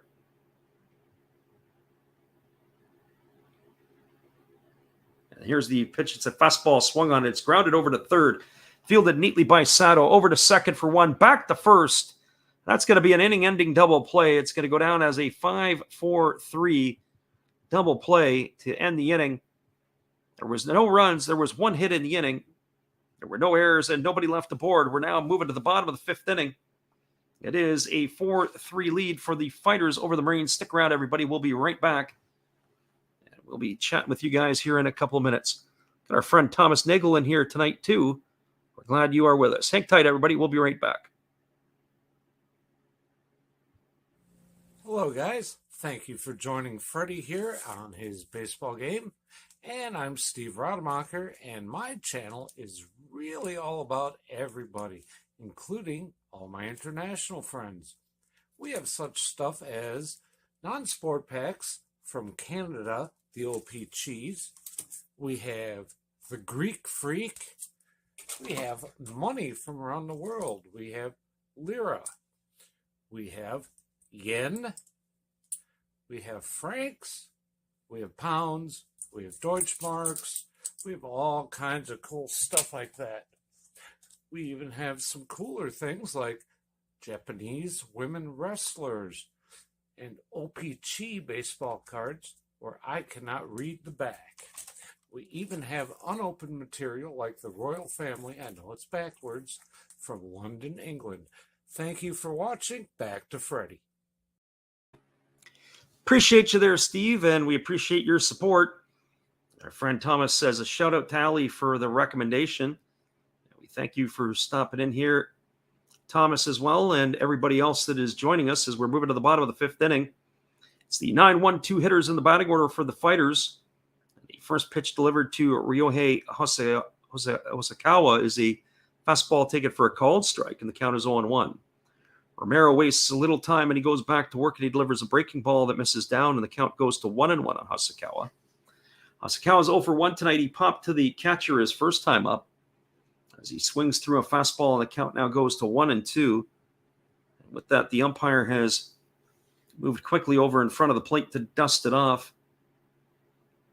How to have that immaculate plate. Here's the 1-2 pitch. And there is a fastball that is taken for a called third strike. And Hasakawa is down on strikes for out number 1 as he goes down looking, and that's going to bring up the top of the order in Kotaro Kiyomiya. For Kiyomiya tonight, he began the ball game by getting hit by a pitch. He came around and scored the run on one of the runs on the grand slam by Imagawa. He's also lined out to the third baseman. He's officially 0 for 1. And our friend Steve Rademacher says, don't forget about his 500 sub giveaway. There's a breaking ball that misses inside, and the count is 1-0. And for an encore, I hear word on the street is Steve Rademacher will do a live stream drinking a whole bottle of hot sauce. There's a breaking ball that drops in for a called strike, and the count is 1-1 to Kiyomiya. Gotta like Romero. He wastes absolutely no time. He gets the ball, he's ready to throw. As there's a breaking ball swung on and taps foul, and the count goes to 1-2. So 1 ball and 2 strikes to Kiyomiya. Even the supporters for the Fighters have the fox ears out. And there's the 1-2 pitch. It is a fastball swung on and fouled away over on the first base side. And again, the count remains at 1-2. And our friend CV Baseball Card Collector is in the house tonight. We welcome you for being here. There's a 1-2 pitch. It's a breaking ball that misses down and away. And the count is now 2-2 to Kiyomiya. As we said, Romero is full speed ahead at this point. There's a breaking ball swung on. It's popped up into shallow left field. Backing up is the shortstop, Hechavarria. He's going to take it himself. He makes the grab. And that is going to retire Kiyomiya for the second out of the inning. So really, since the grand slam by Imagawa in the first inning, it has been slim pickings for the Fighters after that. They've only had 2 walks, and that was back in the third inning when Kimura and Imagawa walked. And there has been nothing since then as far as base runners. The first pitch, fastball delivered to Kimura, and that's swung on and missed, and the count is quickly 0-1. So no balls and 1 strike. And here comes the offering now from Romero. It's a fastball that just misses off the outside corner, and the count goes to 1-1. Living Room says that he is winning that giveaway. Well, the amount that he is championing Steve Rademacher these days, one would think that he's going to have the odds-on favor of that. Steve also says he has chugged the hot sauce, and there is a breaking ball that misses down the way, and the count is 2-1. I'm sure that there are a lot of people out there that would love to see that again. Here's the 2-1 pitch. There's a breaking ball swung on. It is lifted into center field. Moving over underneath it is Takabe. He's got room and space, and he makes the catch. And the Fighters go quietly yet again. That is now 7 in a row retired by Romero. There was no runs, no hits, no errors, and nobody left the board. We are now through 5 complete and moving to our proverbial Japanese halftime. Your score is the Hokkaido Nippon-Ham Fighters 4, the Chiba Lotte Marines 3. Stick around, everybody. We'll be back here in just a moment with the call of the top of the 6th inning. But we're going to step away, get ourselves a drink, and we'll be right back after this. Hang tight, guys. Good evening, ladies and gentlemen. Namaste. Hey, I hope you guys have been enjoying the game. My name is Hollis. I've got a YouTube channel called Another Hollis Build. I love baseball cards. I open up brand new product for you guys. I open up old stuff. I do breaks. I do auctions. All kinds of stuff concerning baseball. I'm Friars faithful, Padres to the end. I also love Garbage Pail Kids and my animals. I have a ton of animals. It's like a mini petting zoo here around my house. I also love my city. San Diego, baby. I take you all around the city and show you what's up. If you guys dig stuff like that, cruise on over and check it out. It's Another Hollis Build. If you dig it, subscribe. I'd really appreciate to have more follow me along on the journey. Hey, either way, you guys have a wonderful day or a beautiful, beautiful evening. No matter which one it is, make sure that you make it great, my friends. Big up Last Raps Baseball. Yeah, Freddie, let's go. One love and peace. Yeah, man.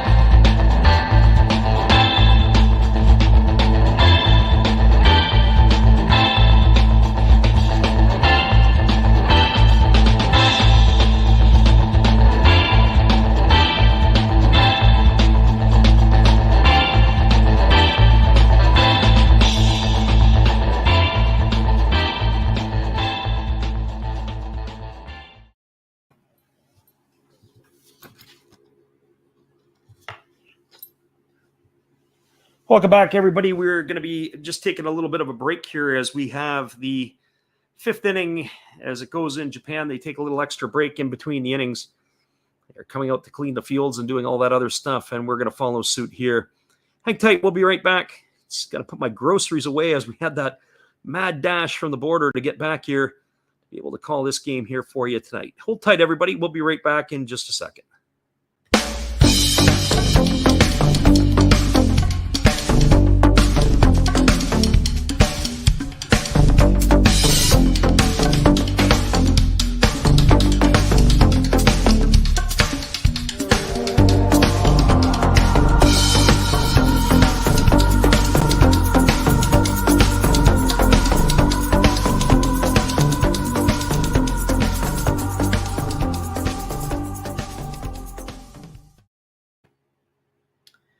Welcome back, everybody. It is a 4-3 ball game. The grand slam in the first inning by the Hokkaido Nippon-Ham fighters jump-started the ball game. And after that, it has been pretty much a dominant pitching performance by Andy Romero as he has settled right down. He has not allowed another hit through the other part of the ball game. In fact, he's retired all but 2 hitters from that point on. So he's faced 17 batters and retired 15 of them since the grand slam. The opponent, Hiromi Ito, tonight has had a decent ball game. He has held the bats in check for the Marines. He's allowed the home run to Brandon Laird in the second inning, and then a 2-run single by Seiya Inui in the third has allowed the Marines to catch back up. So he's going to be facing the heart of the Marines batting order. It is going to be Inui, Laird, and Oka here in the top of the sixth inning, as we are ready to return to the action here. And we have our friend, the living room, says, yeah, we got to put the groceries away. 100%. When you get a chance to get down to the States, for our American friends who are listening in, you can get down and buy your milk, your cheese, your sour cream. And here you have to pretty much give up your firstborn to be able to have to get that stuff. Price is crazy these days. There's a fastball that misses outside to Inui, and the count is 1-0. So Seiya Inui 1 for 2 with a couple RBIs tonight. He bats for the third time here against the right-hander Ito. And here's the pitch. He kicks and delivers. It's a breaking ball that misses up and in, and the count is now 2-0. I want to redo on that pitch. Pitch looked pretty good to me. So 2 balls and no strikes. Ali says, San Francisco Bay Area, California here. We've got a lot of people who bounce in here from the San Francisco area for some reason. There's a fastball taken for a called strike, and the count is 2-1. I think Eric Castile, who was in here earlier. We're up in the West Coast. We are in Vancouver, British Columbia. There's a fastball swung on. This ball is belted to deep center field. Racing back on it onto the warning track and hauling it in is the center fielder. And that is Kadioka, who is going to make the grab. Inui is done for out number 1, and 1 up and 1 away, and that's going to bring up the designated hitter, Brandon Laird. Our friend Living Room says, oh, is that true over there too? Yeah, well, multiply it also too by a little bit more. The cost of living here compared to living in the Detroit, Windsor area is not even close. Cost of food, the cost of everything, cost of gas. I don't know what you're paying right now, but we're back over $2 a liter. That's $8 a gallon in Canadian money. Felt good to get down to the States. Paid $4.60 US for a gallon of gas. Can't believe I'm saying $4.60 felt good to pay. So here's Brandon Laird to the plate. He's 1 for 2 tonight. He takes a fastball upstairs for ball 1. He has homered and grounded into a double play. Laird has struggled this season in terms of his average. He's got 14 homers and 44 RBIs now. But batting average-wise, he's been flirting all season with the Mendoza line. There's a breaking ball that misses in, and the count is now 2-0.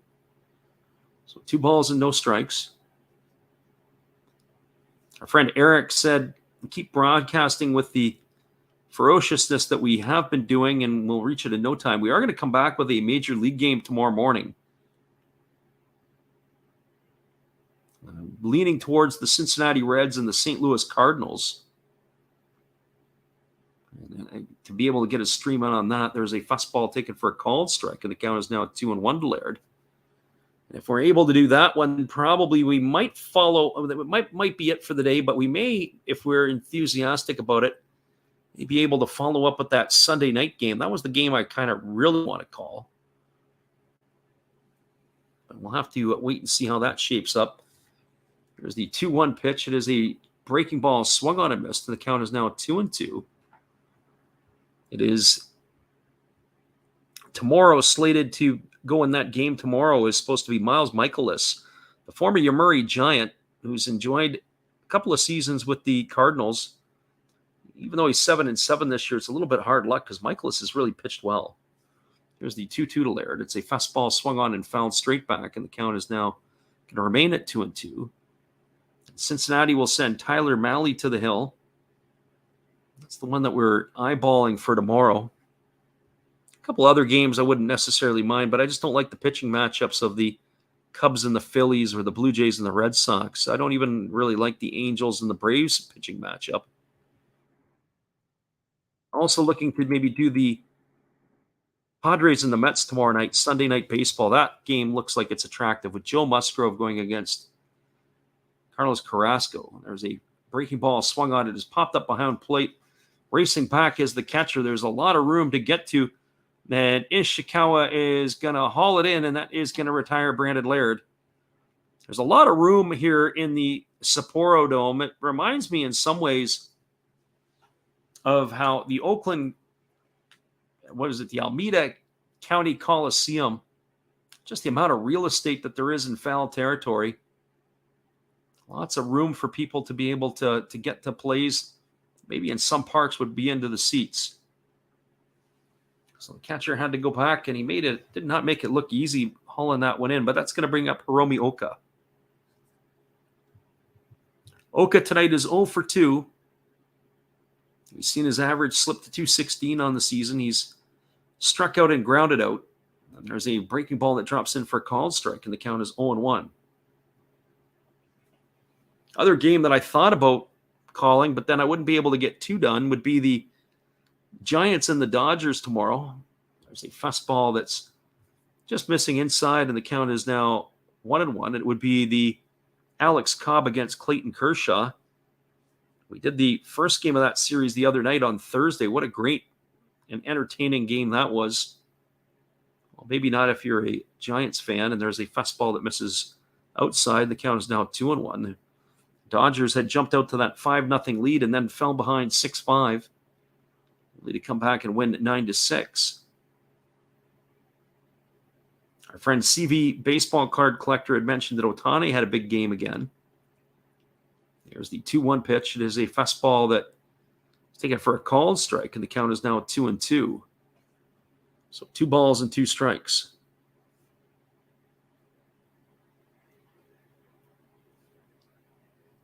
Ali says, my friend Thomas brought me here.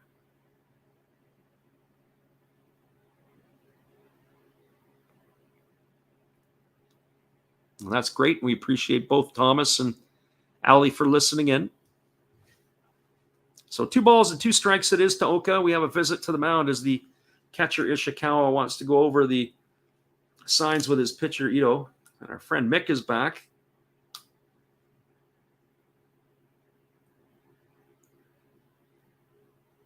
It's like you never left, Mick. The score is still the same, 4-3.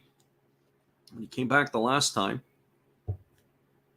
Only difference is the fighters have put their bats in the freezer. They haven't been able to do anything offensively since that grand slam. And there's a fastball swung on. This ball is caught on the fist, but Oka is going to lift that into center field. It's going to get down for a base hit. So he's got himself a single with 2 out, and that's going to bring up the shortstop, Edney Hechavarria. Mick says he has to step out because of the boss. Just tell the boss, look, it's Japanese baseball. Can be more important than this. So Oka's the runner at first. Hechavarria steps to the plate. 0 for 2 tonight. He bats from the right side against the right-hander, Ito. And here comes the pitch. It is a breaking ball, misses outside. The count is 1-0. Hechavarria As we said, he's a phenomenal glove defensively, does not make many mistakes. I remember sitting in meetings with the Toronto Blue Jay organization, and they were talking about Hechavarria when he was in the minor leagues, and they figured he had a big league glove in the minors as he was in their organization. He lines a single into right center field. It's going to get down for a base hit. Digging hard around second base is Oka, and he's going to slide into safely into third. That's going to put runners on the corners as Hechavarria has got himself a knock.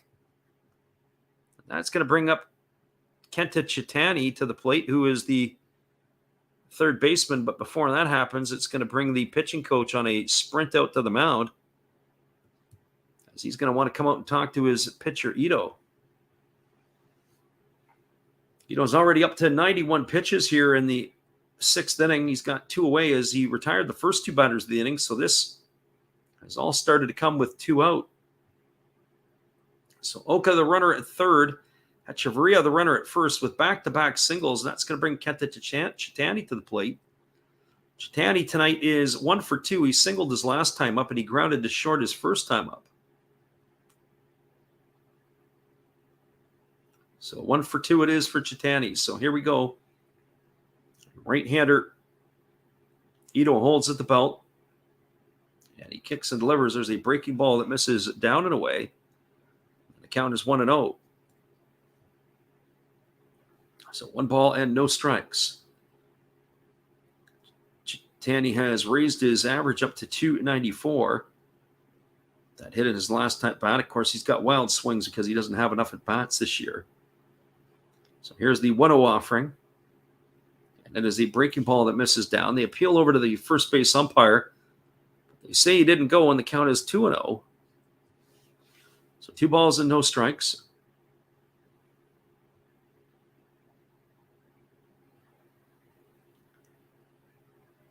Kato is the hitter on deck, but there's 2 gone with 2 aboard here, and 2 balls and no strikes to Chitani. And here's the pitch. It's a breaking ball that misses down and away, and the count is now 3-0. So 3 balls and no strikes. And you can really see here how Ito is just starting to fade away a little bit. I'm curious to see what they have in the bullpen tonight. The fighters will have to offer. This is going to be the 95th pitch of the ball game from Ito. And he kicks and delivers. It's a fastball taken for a called strike, and the count is now 3-1. So you got to think this is going to be a action pitch right here. He's probably going to get something decent to hit. Not as good as maybe the 3-2 pitch, but he doesn't want to give him here. We'll keep an eye to see if the runner will be in motion. Here's the pitch. It's a fastball that misses up, and the count is going to be ball 4. I'm not sure about that one. Home plate umpire tonight, I have to say, has been pretty consistent. He's been decent. That's going to load the bases, and that is going to bring up the 9-hole hitter, Takuma Kato. Kato on the season is now 1 for 5. He's 0 for 2 in the ball game tonight. He's got 1 hit in 5 trips. He's struck out looking, and he's grounded to first. Young catcher bats from the right side against the right-handed throwing Ito. The bases are loaded. There's 2 gone here in the top of the 6th inning. The Marines are looking for more runs. And here comes the pitch. It's a fastball taken at the knees for a called strike, and the count is 0-1.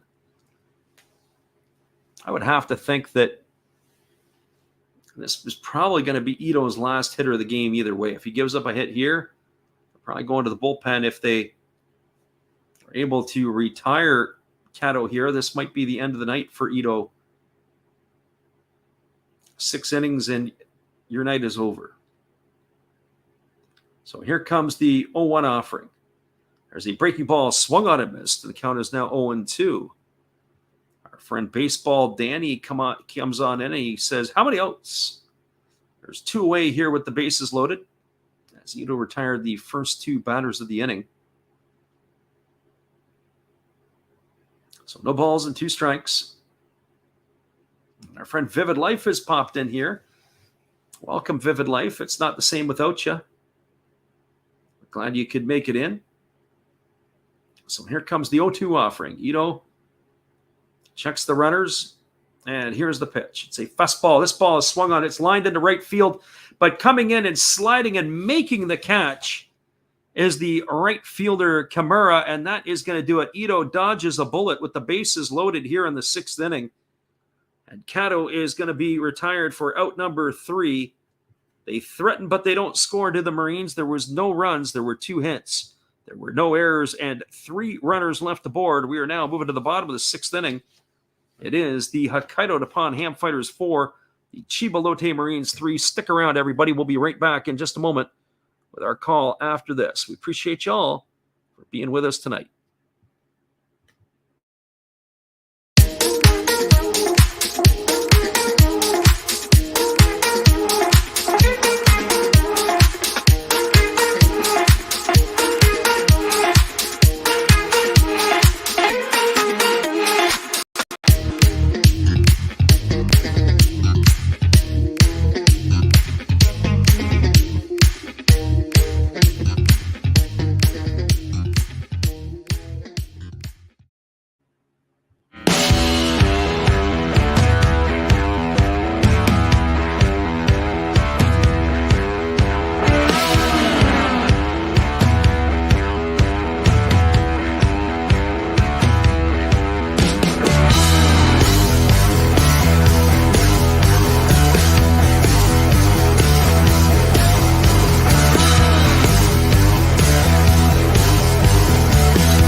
Welcome back, everybody. It is going to be the 3, 4, and 5 hitters coming up for the Fighters. So that means it's going to be Kondo, Imagawa, and Takahama. Our friend Vivid Life says he's packing it in tonight. We'll see you tomorrow. We appreciate you, as always, for popping in. There's a first pitch fastball taken on the inside corner by Kondo for a called strike, and the count is 0-1. Our friend Vivid Life has been a living large. There's a fastball that is taken for a ball upstairs, and the count is 1-1. He has said he was able to cash in on his winnings today, and also hoping to cash in on a couple of bridesmaids, as they usually pop-up hit to short. Camping out underneath it is Hechevarria, and he's going to make the catch. That is going to retire Kondo for the first out of the inning. That is 8 in a row now retired by Romero. He is on an absolute roll. Our friend Ali says he just bet fat on Chiba again. Well, you have to say that Chiba is right now getting the pitching that they want, as Romero's really settled down as he delivers a fastball that swung on and fouled away, and the count is 0-1 to Imagawa. Imagawa tonight delivered the big blow with the grand slam in the first inning. He's also walked. He's been on base twice tonight. There's a breaking ball that misses down and away, and the count is now 1-1. That was the 89th pitch of the ball game for for Romero. One would have to think that Ito's night is probably done.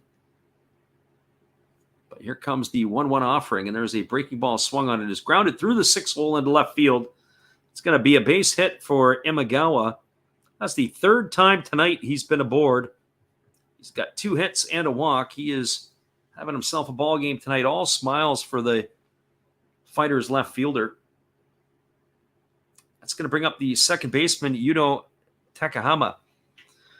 So I mentioned before the keys in this one here, the bottom 5 hitters in the Fighters order or batting order are 0 for 10 combined so far tonight.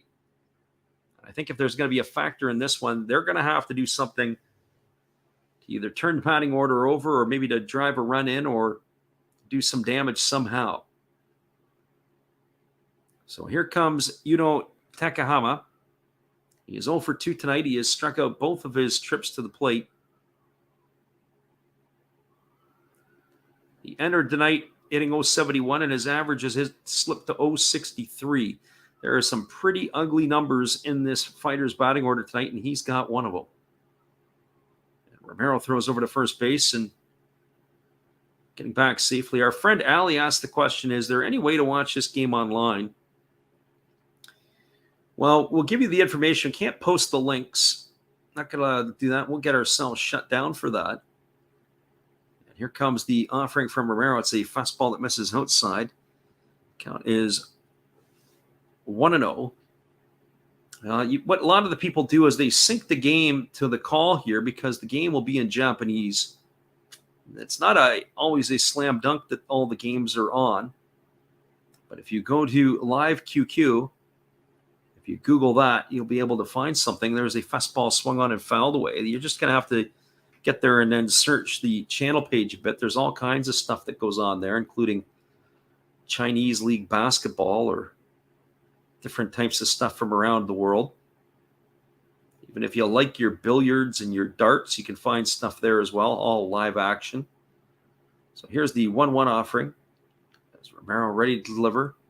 Instead, he throws over to first base, and getting back in time is the runner Imagawa. The Zone used to carry the Japanese games in the States. Was it last year or 2 years ago?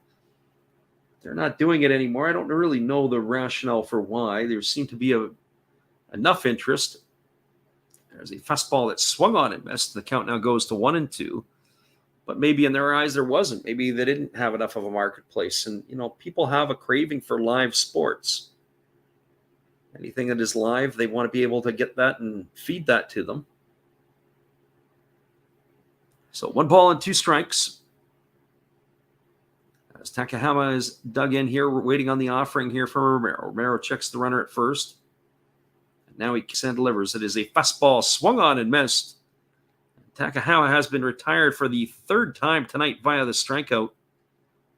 That's going to make that as 2 away, and that is going to bring up the center fielder, Shota Karaoka.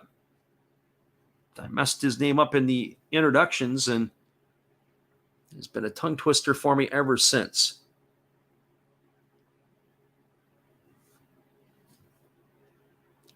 So Karaoka steps to the plate. He's 0 for 2 tonight. He has struck out and grounded out. The first pitch is a fastball swung on and missed, and the count is now 0-1. So 0 for 2 tonight from the young center fielder. He's 0 for 7 in his NPB career. All of the at-bats have come this year. He's got nothing to show for it yet. And as time is called, as the base runner Imagawa is out tying his shoes.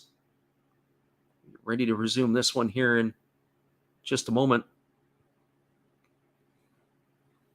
Just trying to look ahead a little bit. We're going to be off a little bit because we have the All-Star games this week. There's a breaking ball swung on and fouled away, and the count now is 0-2.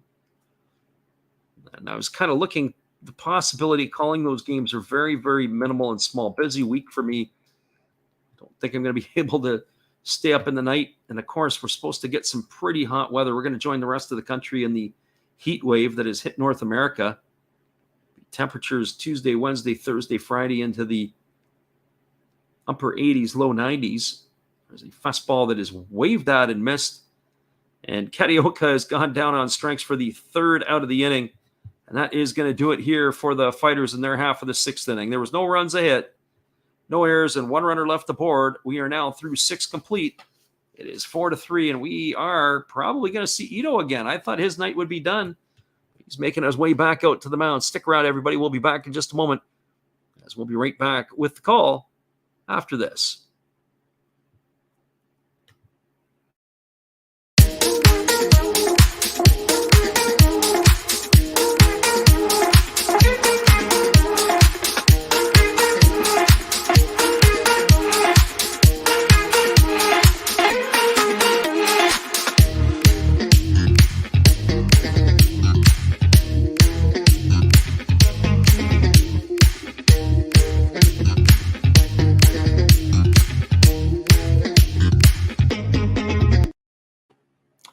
Welcome back, everybody. It is a 4-3 ball game. We'll be back in just about 40 seconds with the call of the top of the 7th inning. This game is skipping along pretty quick, as it is a 4-3 lead for the Hokkaido Nippon-Ham Fighters over the Chiba Lotte Marines. Hang tight, everybody. We'll be right back.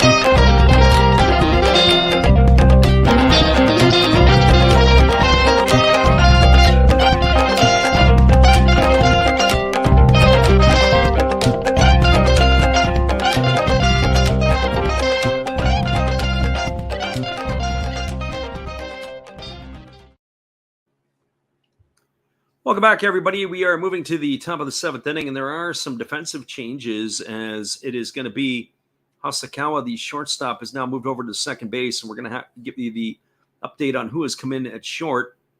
There's a first pitch breaking ball that misses outside to Ogino for ball one. The count is 1-0. Ogino, Takabe, and Nakamura here to start the 7th inning. And here comes the 1-0 offering from Ito. This is going to be pitch number 101.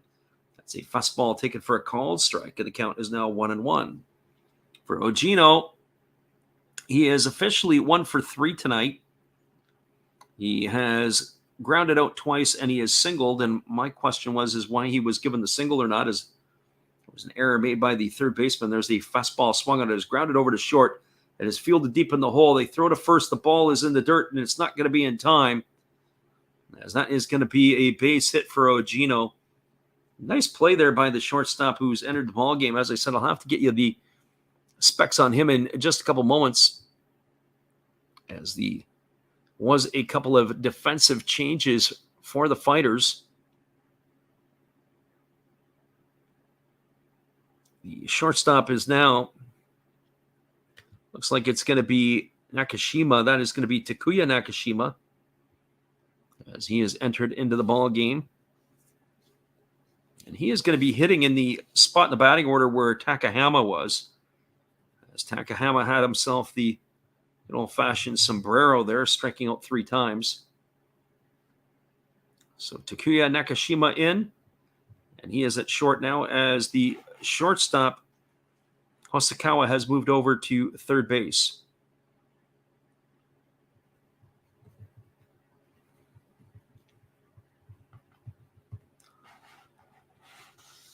So here comes the offering now to Takabe, as Ito gets his sign. A really decent pitching performance tonight by the right-hander on the mound. He's really battled. Here comes the first offering, squaring to bunt, and it's a good one. It's down as Takabe gets down to the third baseman, who fields it. He throws to first. That's going to go down as a sacrifice. That's going to go 5-4 on the putout. It's going to advance Ogino over to second. It's going to bring up the second baseman, Shogo Nakamura, with 1 out and a runner in scoring position. The thing I find fascinating with the Japanese is they will crash a lot, even when there's just a runner on first base. That's something that I don't necessarily like, or in the past, like to do a whole lot, unless it was late in the game or something along those lines. This is getting later in the game, so I can understand them doing it. But at the same point in time, you see it sometimes early in the game where they'll crash both the corners.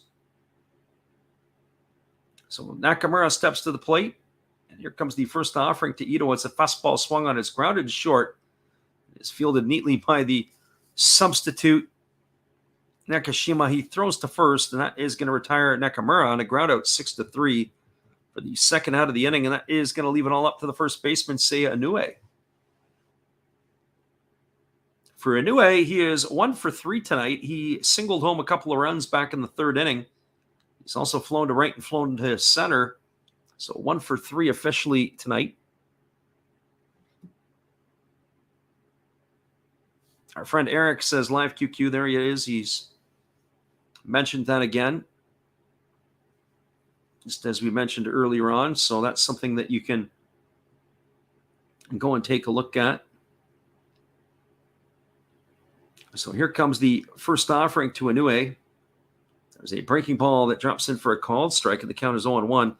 Ogino on that ground out advanced over to third as the ball had taken Takabe to the left, and it was to the left of the runner as well.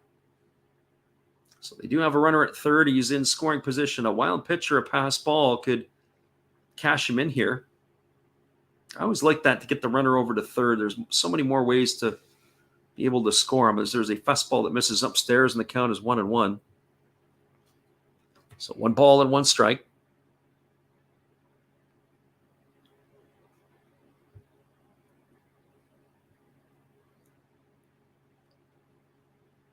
So 1 ball and 1 strike to the first baseman, Inoue. Ito gets his sign from his young catcher, Ishikawa.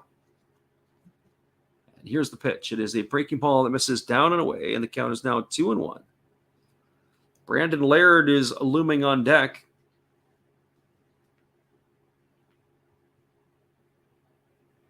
So 2 balls and 1 strike. Right-hander Ito. That pitch number 108 coming up here to Inoue. And here's the pitch. It is a fastball, swung on it, missed. And that's going to run the count now to 2-2. So 2 balls and 2 strikes. Inoue took a really big hack there. It looked like he wanted to deposit that pitch into the left field seats. He was way out in front. Here's the 2-2. By all accounts, it looks like Romero is going to be coming back out for his 7th inning of work. So the starting pitchers are running deep here in this one. Here comes the 2-2. There's a fastball swung on. This ball is belted into left field. Racing back, but it's over the head of the left fielder, and it's up against the wall. Easily scoring from third is going to be Ogino, and that is going to tie the ball game. As Eddie Romero is got his hands up, that is going to be a double. And so a double for Inoue and an RBI to go with it. And so that's his 3rd RBI of the game. He has driven in 3 of the 4 Marine runs. So the Marines here have now knotted it all up at 4s. And that RBI base hit by Inoue. It was over the outstretched glove of the left fielder. He wasn't even close, was Imagawa. Probably a good solid foot plus over the glove. So 4-4 is the score. And that brings up Brandon Laird to the plate. So Laird waggling the bat. He's pulled his average up to 201 tonight. With that homer earlier in the ball game, he's 1 for 3. There's a breaking ball that catches the outside corner, and the count is 0-1 to Laird. I kind of wondered what kind of defense they might have had. I think I would have put that outfield in no doubles defense and maybe backed them up a little bit more. I had to see at the start of the pitch what he was exactly doing. So no balls and 1 strike. And here's the pitch. It is a fastball that catches the outside corner.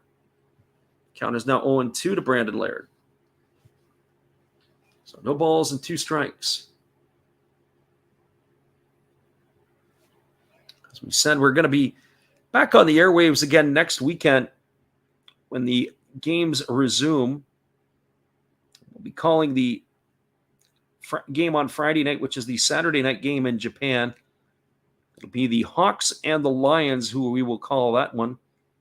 And then on the Sunday game, which would be the 31st, which is Saturday night in North American time, we're going to do the same 2 teams all over again. So we'll be doing that on the Friday evening and on the Saturday evening. So Laird is waggling the bat. Ito checks the runner and he kicks and delivers. It is a breaking ball that he starts walking off the mound for a called 3rd strike. I'm not sure where that pitch had to be because the umpire called it a ball. I thought that was strike 3, and the umpire sure isn't impressed. Everybody in the ballpark thought it was strike 3. That was actually a changeup. Everybody thought it was strike 3 except the home plate umpire and Brandon Laird. So 1 ball and 2 strikes it is. And here's the pitch. It's a fastball that misses down. It's a good stop by the catcher, and the count is 2-2. And the home plate umpire definitely stood his ground. Pitch looked really, really good. So here comes the 2-2 offering. As I said, the home plate umpire, for the most part tonight, has been pretty consistent. We saw a game earlier in the week where it looked like it was the Japanese version of Angel Hernandez doing the games. Here's the 2-2 pitch. It's a breaking ball swung on. It is grounded over to third. It is fielded by the third baseman, Sato. He throws to first. That's going to retire Laird on a ground out, 5-3. But the Marines have now tied the ball game. There was a run in the inning on 2 hits. There were no errors and 1 runner left aboard. We are now moving to the bottom of the 7th inning. We're all knotted up at 4s. Stick around, everybody. We'll be back with the call in just a couple minutes after this from our friend Steve Rademacher. Be sure to check out Steve after the ball game. Hang tight, everybody. Here's Steve once again. Hello, kids. Steve coming at you. It's Steve Rademacher. And if you like interesting stuff, if you like to laugh a little bit, and if you enjoy collecting, this channel's for you. If you like non-sport cards, we have them. You like pseudo-sport cards, we open them. Even if you like entire boxes of completely pointless stuff or other sports, we have everything here.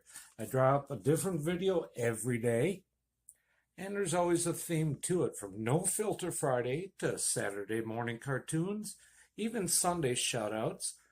Once in a while, we'll get a little froggy and show Money Money Monday, where I showcase a bunch of my currency. We have Legos, we have Star Wars, we have a good time. We even have my brother on Takeover Tuesday. Be there or be square. Back to Freddy.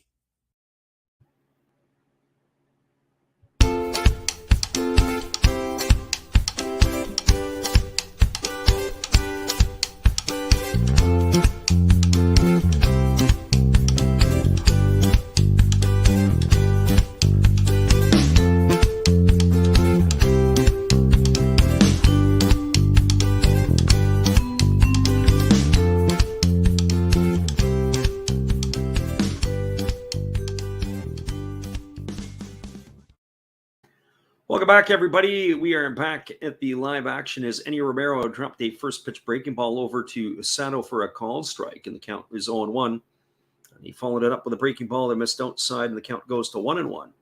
Sato, Ishikawa, and Hasakawa here to face the left-hander in the bottom of the seventh inning. There's a fastball swung on. This is lifted foul. It's going to reach the seats on the first base side of home plate, and that's going to run the count now to 1-2. Mentioned earlier before, the bottom five hitters in the batting order for the Fighters have been basically non-existent tonight. They are combined 0 for 12 at this point. And here comes the pitch. It is a breaking ball swung on and lifted foul. It's going to reach the seats. That's going to keep the count at 1-2. So Romero has been able to keep the bottom five hitters at bay. Only 3 hits so far for the Fighters in this ball game, and they had the benefit of a hit by pitch, a single, a walk, and then the grand slam in the first inning before Romero's really settled down. There's a fastball swung on. This is hit into right field. It's going to get down for a base hit. So that is the first knock in 13 trips for the bottom part of the order. And that is going to be a leadoff single here for Sato. It's going to bring up the catcher, Ryo Ishikawa. So I would have to think that there's going to be some bunting going on over here. We've got Shield Gaming in over here. We appreciate you for popping in. Thanks for stopping in to listen. Hopefully you'll stick around. We got ourselves an entertaining affair here as it's 4-4 in the bottom of the seventh inning. So Ishikawa steps to the plate, and up front is the catcher, Kato, flashing the bunt defense signs. I would have to think that this is going to be happening here. I would have to think. And that's exactly what it is. Ishikawa steps into the backs, and he is squaring to bunt. And here comes the pitch, and it is bunt, and it's down. It is on the first base line. Romero fields it. He throws to first, and that is going to retire Ishikawa. That's going to be a sacrifice, 1-4. So Ishikawa retired for the first out of the inning, advancing to second, so he does his job, is Sato. That's going to bring up the shortstop, who is now the second baseman, Ryohei Hasakawa. So for Hasakawa tonight, he is 0 for 2. He popped out to the catcher, and he has struck out looking in his 2 plate appearances. While they're at it, I can't see why not keep bunting. Keep dropping the bunts, keep pushing guys along. So here comes the offering. It is a fastball swung on. It is lifted foul over on the third base line, and the count is quickly 0-1 to Hasakawa. Hasakawa is 0 for 7 on the season. He's looking for his first hit.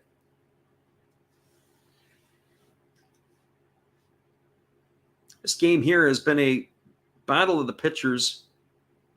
Other than that one mistake in the first inning and a couple little spots here, it's been pretty much a quick-paced game.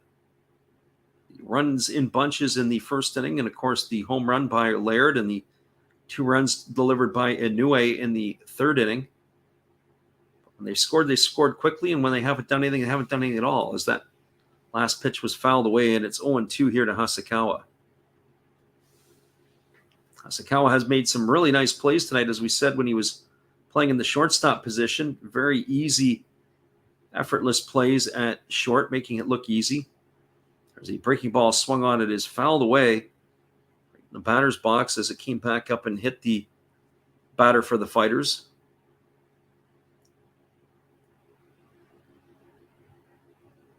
So no balls and 2 strikes. The Sapporo Dome is where they call home for the Hokkaido Nippon-Ham Fighters, but they're building a new stadium. If you haven't had a chance to check out the pictures online, it's pretty impressive.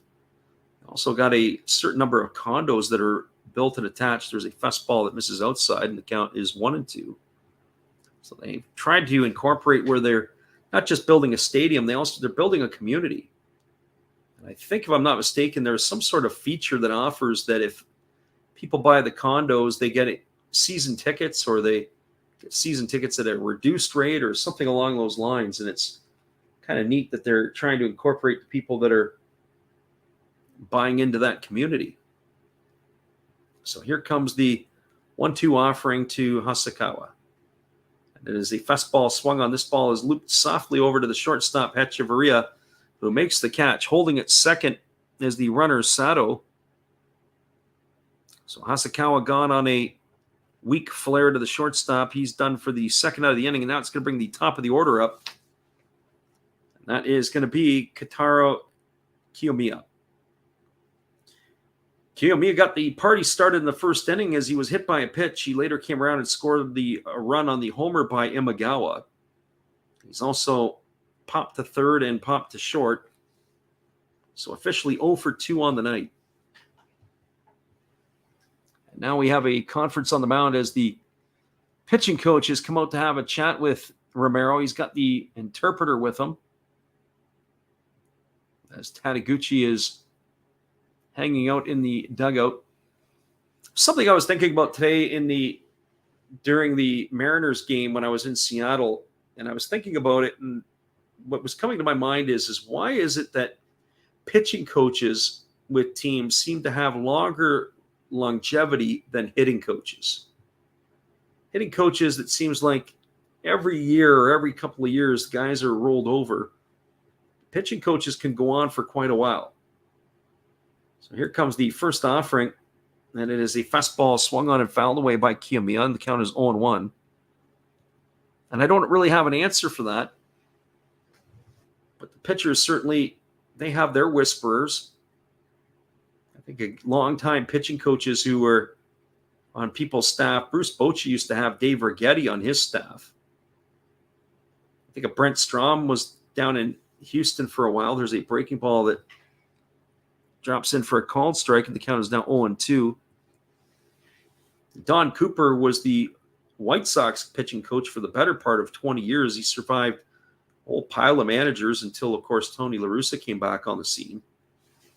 So here's the 0-2 pitch as Romero holds at the chest.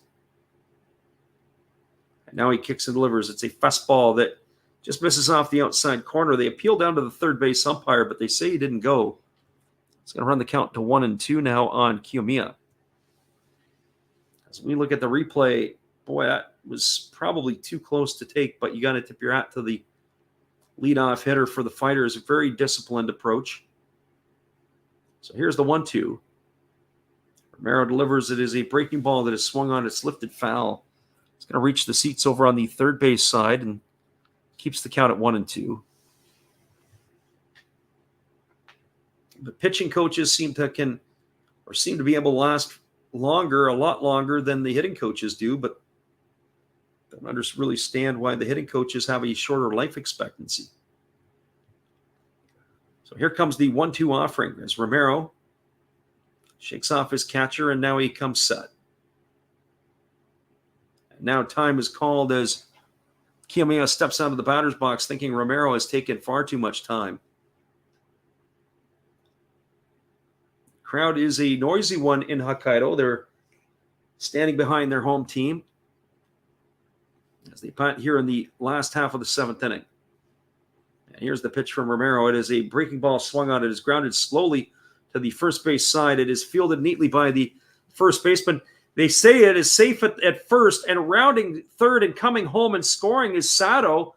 Some heads-up base running by Sato. So an easy ground ball to the first baseman was picked up by Inoue. He flipped it over to the pitcher covering.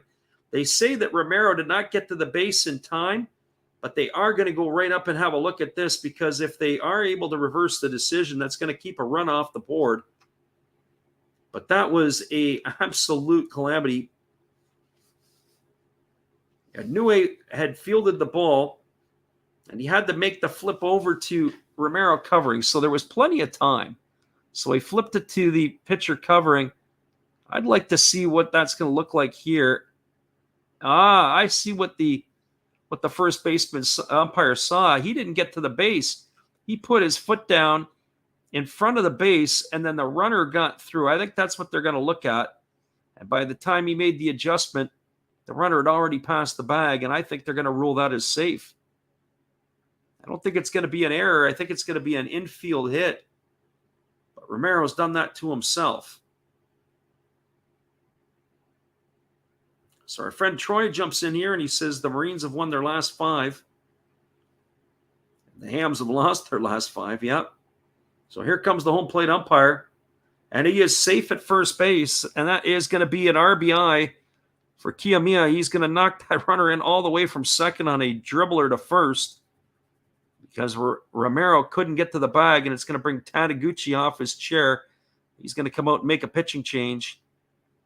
And instead of being the end of the inning, it is now a 5-4 lead for the Fighters. So the drama in Japan is in full force. Hang tight, everybody. We'll be back in just a moment. We're going to have a pitching change as Iguchi is on his way to the hill. Thanks for everybody here for stopping in. Thanks for checking out Freddie and Last Raps Baseball. It's time to announce the winners of this month's mystery pack. Boom! Josh S., you're the winner. Congratulations. Enjoy the game, and remember to tell Steve Rademacher, take a haircut. Back to the game. Appreciate you there, Dave, and your support of our channel, and in turn, we support Dave. Be sure to check him out after the game in the Game Changer Lounge. We'll be back in just a couple moments, everybody, after this pitching change, and get you all the specs on that.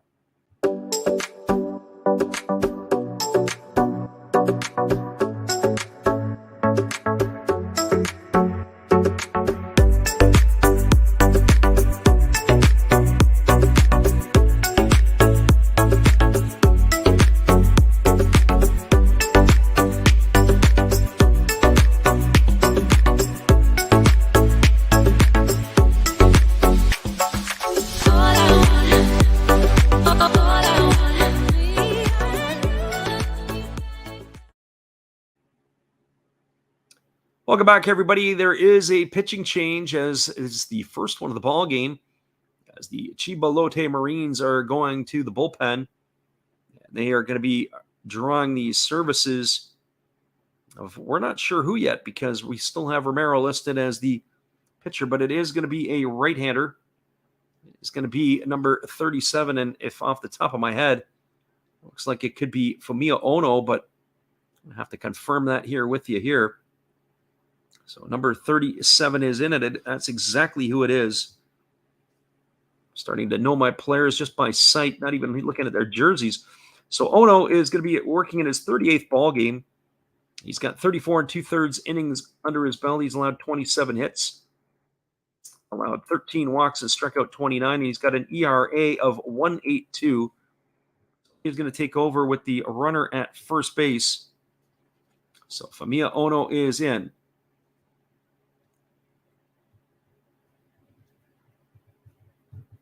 So Ono is going to be facing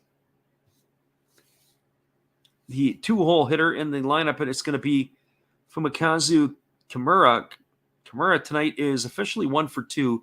singled and scored a run in the first. He walked and was picked off in the third.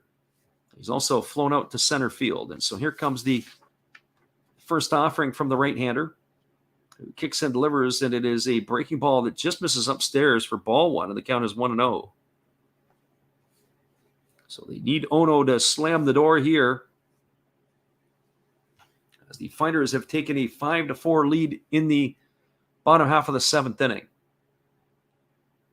And here comes the pitch from Ono. He kicks and delivers. It's a breaking ball swung on. This ball is hit into right field. It's getting down for a base hit. Rounding second and heading to third is Kiyomiya. And that is where he's going to slide in safely. It's going to be a base hit for Kimura. That is exciting. I always find it exciting when they can go first to third. I love watching guys run. There are too many teams in the big leagues. Guys just can't run. They can't go first to third. But that's exciting to me. Right through the four-hole. A great piece of hitting by Kimura. Be able to go the other way. They didn't even draw the throw all the way to third as it was cut off. That's going to bring up the three-hole hitter in Kensuke Kondo. So for Kondo, he's officially 0 for 2. He's walked and scored a run. But he's also flown out to center and popped to the shortstop. So Kondo at the plate looking to give the Fighters a little bit more insurance. Bats from the left side against the right-handed throwing Ono. Ono comes set. Now he checks the runner, and here he kicks and fires. It's a fastball that just misses off the outside corner, and the count is 1-0. So 1 ball and no strikes to Kondo. And this is how he started. Ono started the previous hitter, fell behind in the count, and then they had him for a base hit. 3 hits in the inning so far. It'll be interesting to see. Ito, who is well over 100 pitches, is looking like a man who's going to be coming back in the ballgame for his 8th inning of work. So we'll keep you posted on that one. Here comes the 1-0 pitch. There's a fastball that catches the outside corner, and the count now goes to 1-1.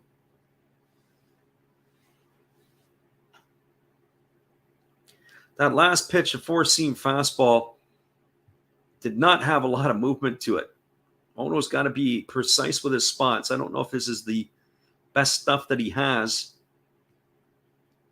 He has had some pretty good numbers this year, but the movement on his pitches, the late life, we don't see that here. There's a breaking ball that misses up. Count is 2-1. I was watching Brian Abreu warm up today in the bullpen as he came in to close the game out for the Astros. And when you look at certain people and you look at certain guys, how they throw, how they can get stuff going, Abreu did not look phenomenal in the pen. He didn't look like he had off-speed stuff going. The Mariners sure couldn't figure him out. Here comes the 2-1 pitch. It's a fastball that misses down. The count now goes to 3-1. I'll have to keep an eye on the base runner, Kimura. Sometimes at 3-1, the managers like to put that runner in motion to stay out of a double play, but there's already 2 outs here. So 3 balls and 1 strike. Again, the right-hander Ono looks in at his sign from his young catcher, Kato. Here's the pitch. It is a breaking ball that drops in for a called strike, and now the count goes to full. So now the runner at first will be in motion with 3 balls and 2 strikes on the hitter, and Kondo is going to get a chance to put a charge into this one. Base hit will score 1. If it's a double, it could score 2. So here comes the 3-2 offering. Ono now comes set. It is drama in Japan. The 3-2 offering is coming. Here it is from Ono, who kicks and fires. It is a breaking ball swung on. It is popped up on the infield. Moving in on it is the third baseman. Underneath it is the catcher, and it's going to be caught by the catcher, Kato, and that is going to retire Kondo for the 3rd out of the inning. But the Fighters get one back and have recaptured the lead. They got a run on 3 hits, no errors, And 2 runners left the board. We're now through 7 complete. It is the Hokkaido Nippon-Ham Fighters 5, the Chiba Lotte Marines 4. Stick around, everybody. We'll be back in just a couple moments with all the action for you. Hang tight. Here is more Japanese Baseball Hall of Fame memories.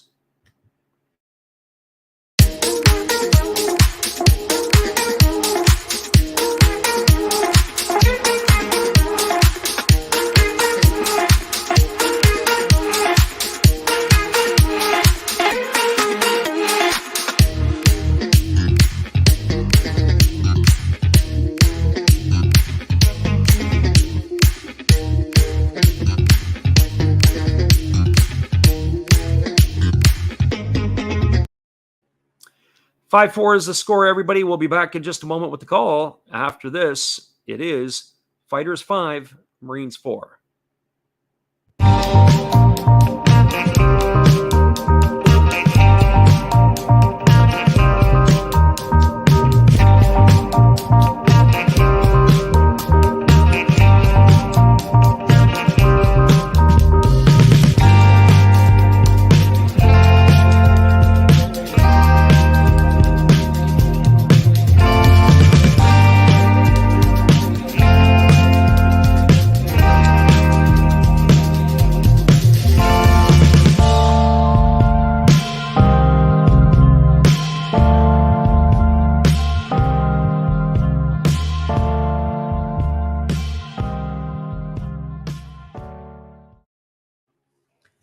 Welcome back, everybody. We are moving to the top half of the 8th inning, and coming to bat for the Marines will be the 6, 7, and 8 hitters in the batting order.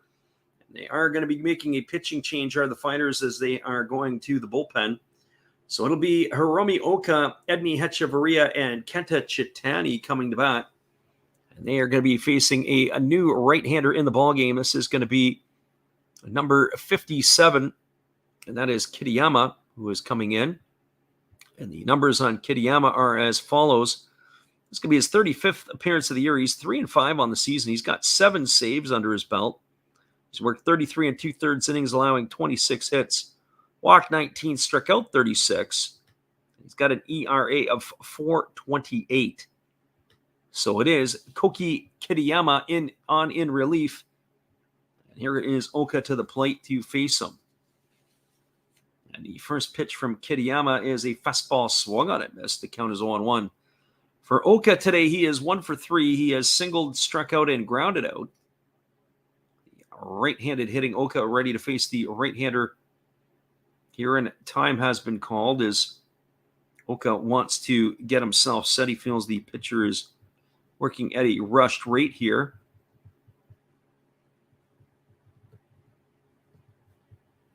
So if you would have asked me before this game started, I would have not seen it in the favor of the Fighters. There's a fastball swung on, and this ball is lifted down the right field line, but it's going to reach the seats away from the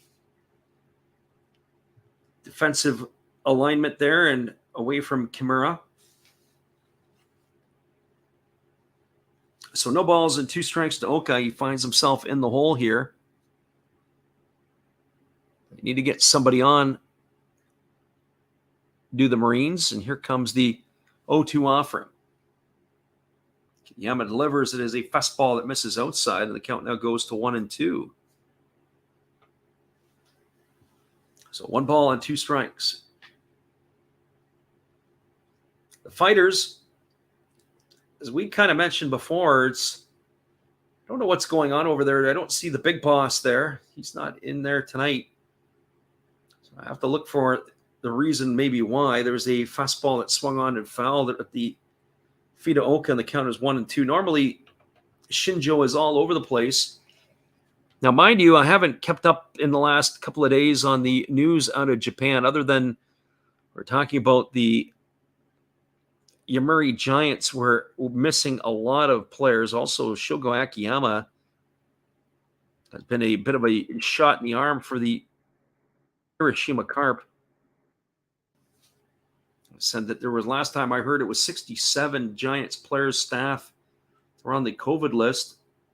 There's a breaking ball swung on. This ball is grounded over to second, taken on a couple of hops by the second baseman Hasakawa. He throws to first, And Oka is going to be retired on a ground out 4-3 for the first out of the inning, and that'll bring up the shortstop, Edney Hechavarria.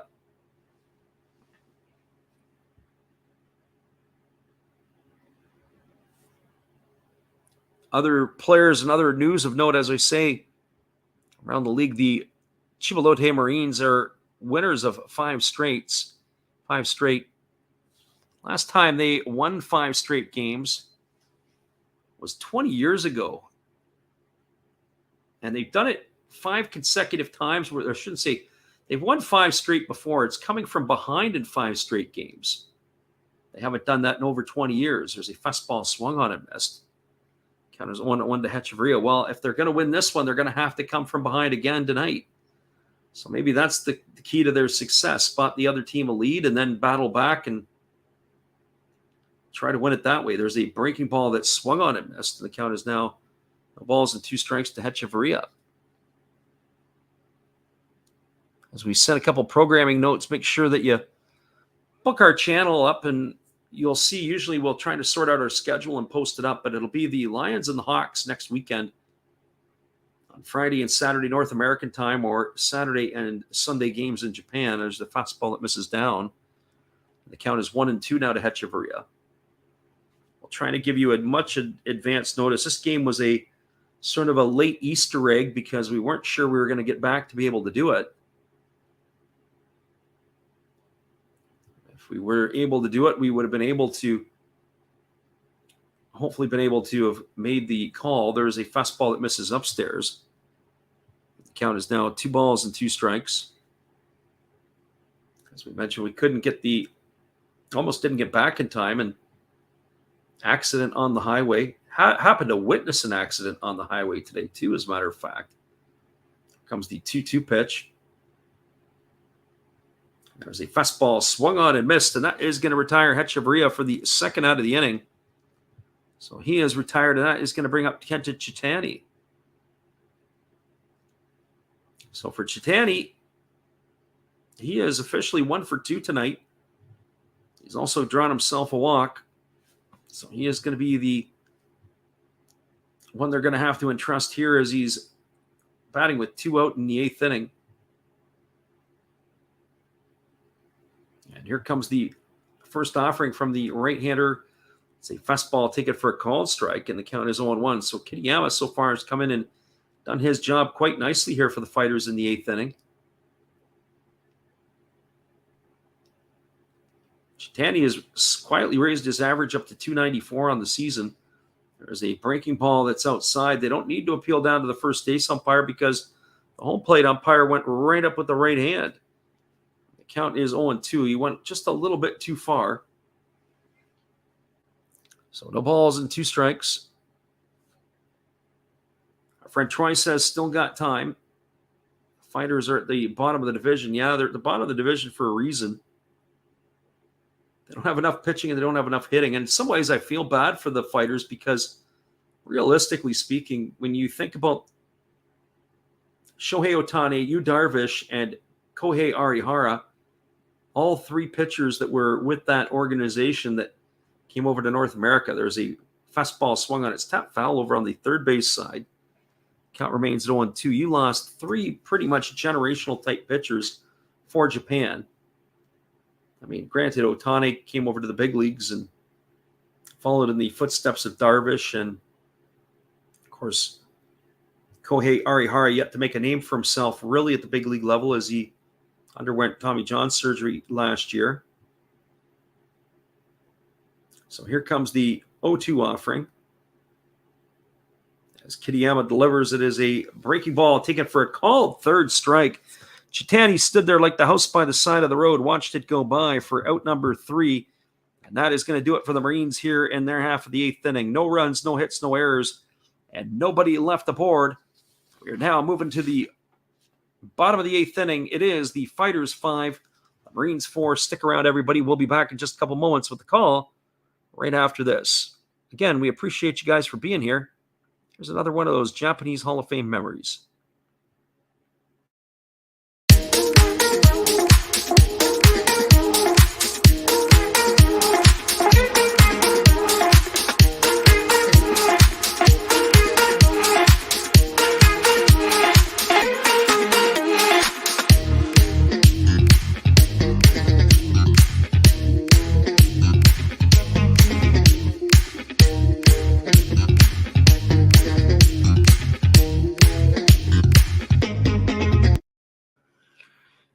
hang tight, everybody. We got a 5-4 ball game here on our hands. We appreciate you all for being with us. We'll be back in 30 seconds with the call after this. A little bit of merengue music to get you guys and your juices flowing.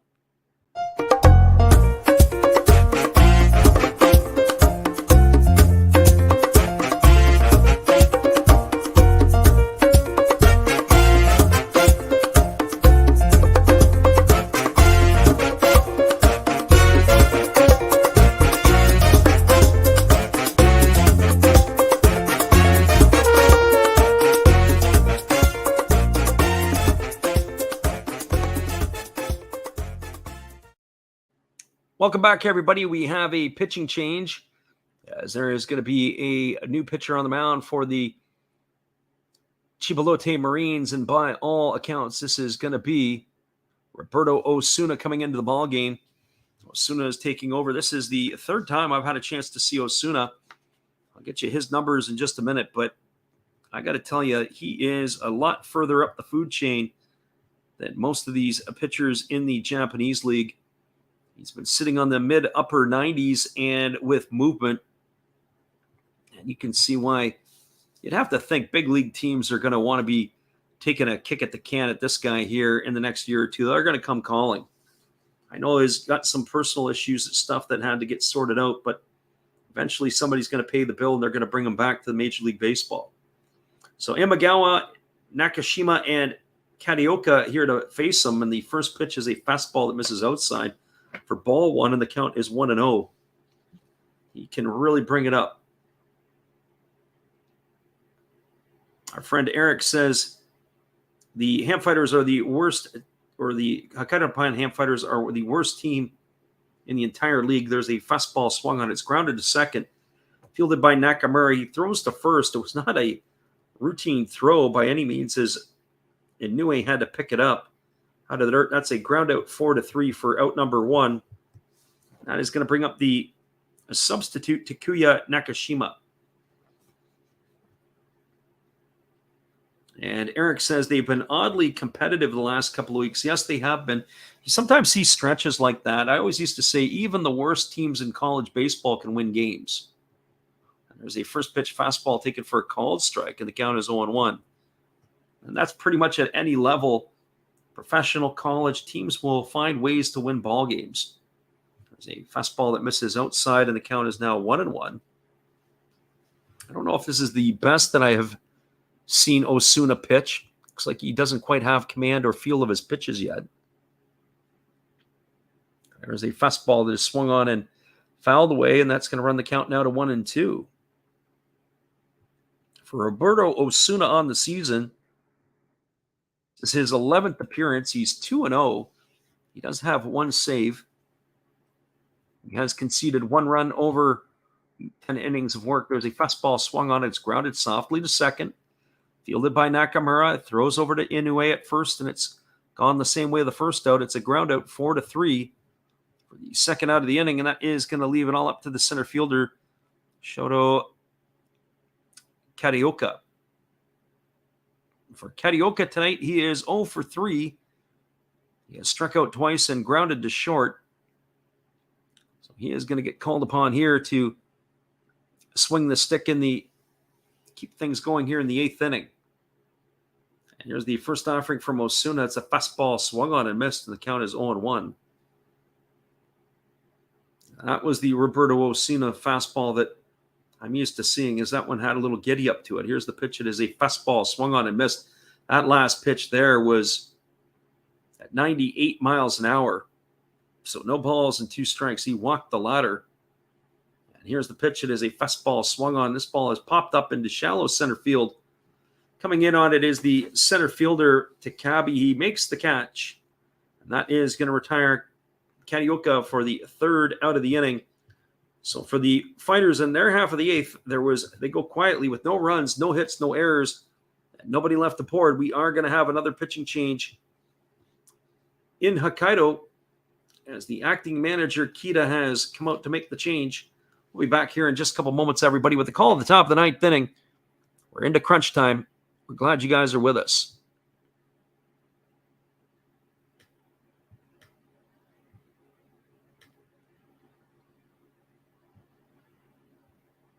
Hello, guys. Steve Rademacher coming at you. I'm having my 500 subscriber giveaway if we get there by the end of this year. That's my name and my channel, Steve Rademacher. All you have to do is be publicly subscribed, and then you can enter to win once we hit the magic number. Either an unopened, still sealed box of Star Trek official trading cards, Next Generation and Original Series. If that's not your cup of tea, we have Fleer Adrenaline with a Deer Dick rookie card. I have pulled out an autograph from one of these, and there are relics. If that's not your thing, how about an unopened box of 1987 Donruss Baseball? Just come watch me, subscribe, and enjoy the show. Thank you.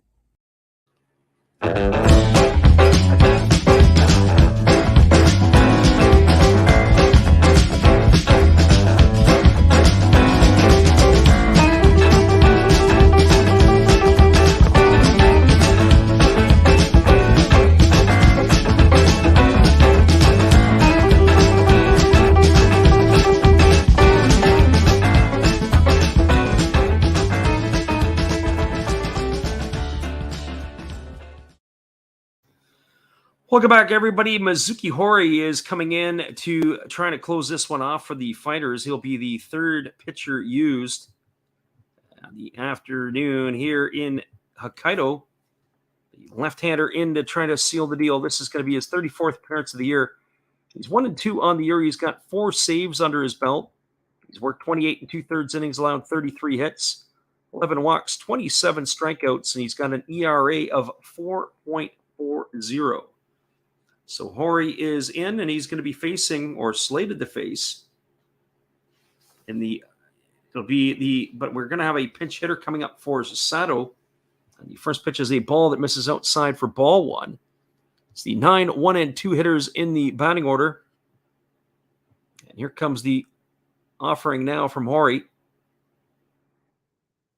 There's a fastball that misses down and away. The count is now 2 balls and no strikes. It's Tsuyoshi Sagano, who was the pinch hitter here. He's hitting .206 on the season. He's got a homer and 5 RBIs. So Kato's night is done, and Sagano is hitting. Here's the 2-0 pitch from Hori. It's a fastball that misses down and away. And the count is now 3-0. So they need at least a run here, and if not a couple. And so the acting manager sitting in the dugout, arms crossed, not very impressed by his lefty so far to come and close this one out. There's a fastball that misses down and away, and that is going to be ball 4. And so that is going to put Sagano aboard on 4 straight pitches. It's not the way you want to start the 9th inning. I remember an exhibition game that we did with the Hanshin Tigers earlier this year, and they brought in a guy to close the game out. They had a 1-run lead, I think it was. I want to say they were playing Oryx. And the closer, whoever they brought in to close it, walked the first batter he faced on 4 pitches, walked the next batter on 4, walked the next batter on 4. So 12 balls to the 3 hitters he faced. And then I forget if he hit a guy and then walked the next guy. And I think he only threw 2 strikes in that whole event out of about 20 pitches. And they ended up getting walked off. As the runner, Sagano, dives back to first base, but it's actually now a pinch runner. I believe that's Wada in to pinch run. There's all kinds of changes. It is Wada now in running.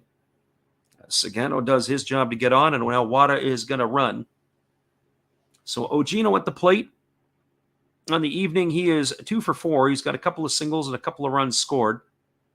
He's also grounded out twice. Here comes the first pitch to Ogino. It's a fastball that drops in for a call and strike, and the count is now 0-1.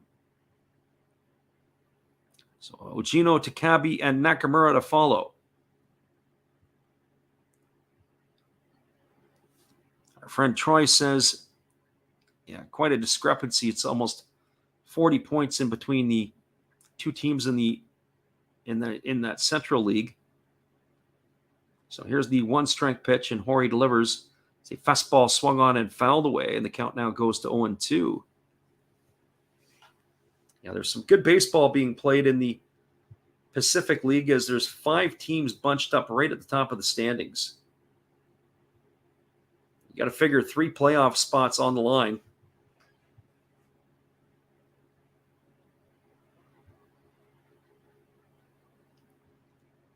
The first place team gets that bye, and then the 2 and the 3 go at each other's throat to try to see who's going to go. There goes the runner. There's a fastball swung on and missed. We'll see if he shut it down, though, because it did not draw a throw. And Ogino has gone on strikes for the first out of the inning. Sometimes they've been doing that tonight. We'll go back and take a look. See if Wada shut that down. It looked like he did. Nice pitch there by Hori to come back strong after delivering 4 balls to the first hitter he faced. This is going to bring Akito Takabe to the plate. Takabe is a tough guy to double up. He runs extremely well. He got his 29th stolen base tonight. He is on the books 2 for 3. He's got 2 singles. He's also reached on an error and has a sacrifice bunt. And they throw over to first base, and getting picked off is Wada. I can't believe it. It's the second time tonight a runner has been picked off of first, and so Wada is picked off. It's going to be retired 1-3 for the second out of the inning. That is absolutely crazy. Cardinal sin here in the 9th inning. And he gets moving the wrong way. They throw over to first, and they sweep the tag. And an easy call for the first base umpire as he is not back to the base in time. Tag came right in on his helmet. Jeez. So here comes the offering now to the left-handed hitting Takabe, and that is a breaking ball swung on and missed. The count is 0-1. So the Marines are now down to their final out. That there, my friends, is a killer. There's a fastball swung on. This ball is lifted into center field. Racing in on it and making the catch is the center fielder, Karioka, and that is going to do it here. As Takabe is gone for the 3rd out of the inning. So there was no runs, there was no hits, no errors, and nobody left aboard. Your final score was the Hokkaido Nippon-Ham Fighters 5, the Chiba Lotte Marines 4. Stick around, everybody. I'm going to wrap this up and give you the out-of-town scoreboard when we return. Unbelievable. Hang tight, everybody. We'll be right back in just a couple moments after this. Thanks for checking out Freddie and Last Raps Baseball. It's time to announce the winners of this month's mystery pack. Boom! Josh S., you're the winner. Congratulations. Enjoy the game, and remember to tell Steve Rademacher, take a haircut. Back to the game. Welcome back, everybody. And our friend Troy says, aren't you hoping to see some ball in California soon? Well, might be tomorrow night if we're going to do the Padre game, but I think that game's going to be played in New York. Looking forward to the California sun, that is for sure. All right, everybody, we have some final scores here, and we'll give you the updates from around the NPB before we sign off on this one tonight. And so first of all, we'll take a look at the scores from the other score that's going on tonight in and around. It is a final. Not a final here, but ours is a final. But the other game is in the top of the 9th inning. Oryx Buffaloes have a 7-4 lead over top of the Fukuoka SoftBank Hawks. 7-13-1 for the Buffaloes. 4-7-0 for the Hawks. It is Jacob Waguespack is on right now. I wonder if they brought him in relief. It looks like they have. Sometimes they'll do that going into an all-star break to give him an innings of work. So he's going to be trying to be entrusted to close that one off in Fukuoka, as that is where it stood. Taijima got the start. He went 5 innings. Higa, Yamazaki, and Honda all picked up holds. So Waguespack in the 9th to try to seal the deal there. Your final score here, the Hokkaido Nippon-Ham Fighters 5, the Chiba Lotte Marines 4. It was a first inning of fireworks for the Fighters. In the bottom of the first, it was Kiyomiya getting hit by a pitch. Kamura singled. Kondo walked, and then it was a grand slam home run by Imagawa to put the Fighters up 4-0. In the top of the second inning, the Marines got one back on a solo shot by Brandon Laird. Then in the third inning, the Marines, with one out, had a single by Ogino. An error on the pitcher allowed Takabe to reach base. Nakamura walked to load the bases, and then Inoue had a 2-run single. That cut the lead to 4-3. Went all the way to the seventh inning.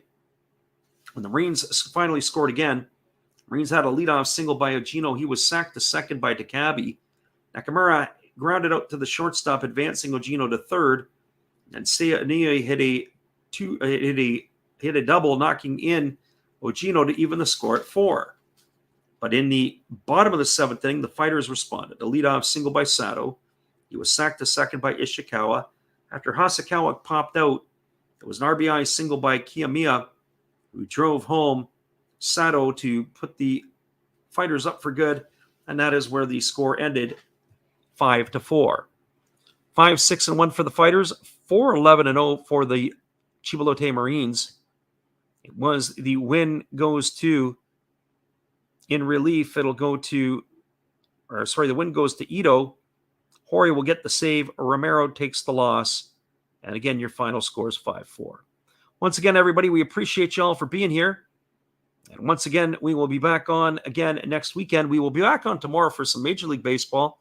So once again, if you're new, don't forget to bookmark us. Let us know that you're here. And we appreciate you guys for being here once again. We'll see you guys next week. And we look forward to catching up to you again in the near future. Have a great night, everybody.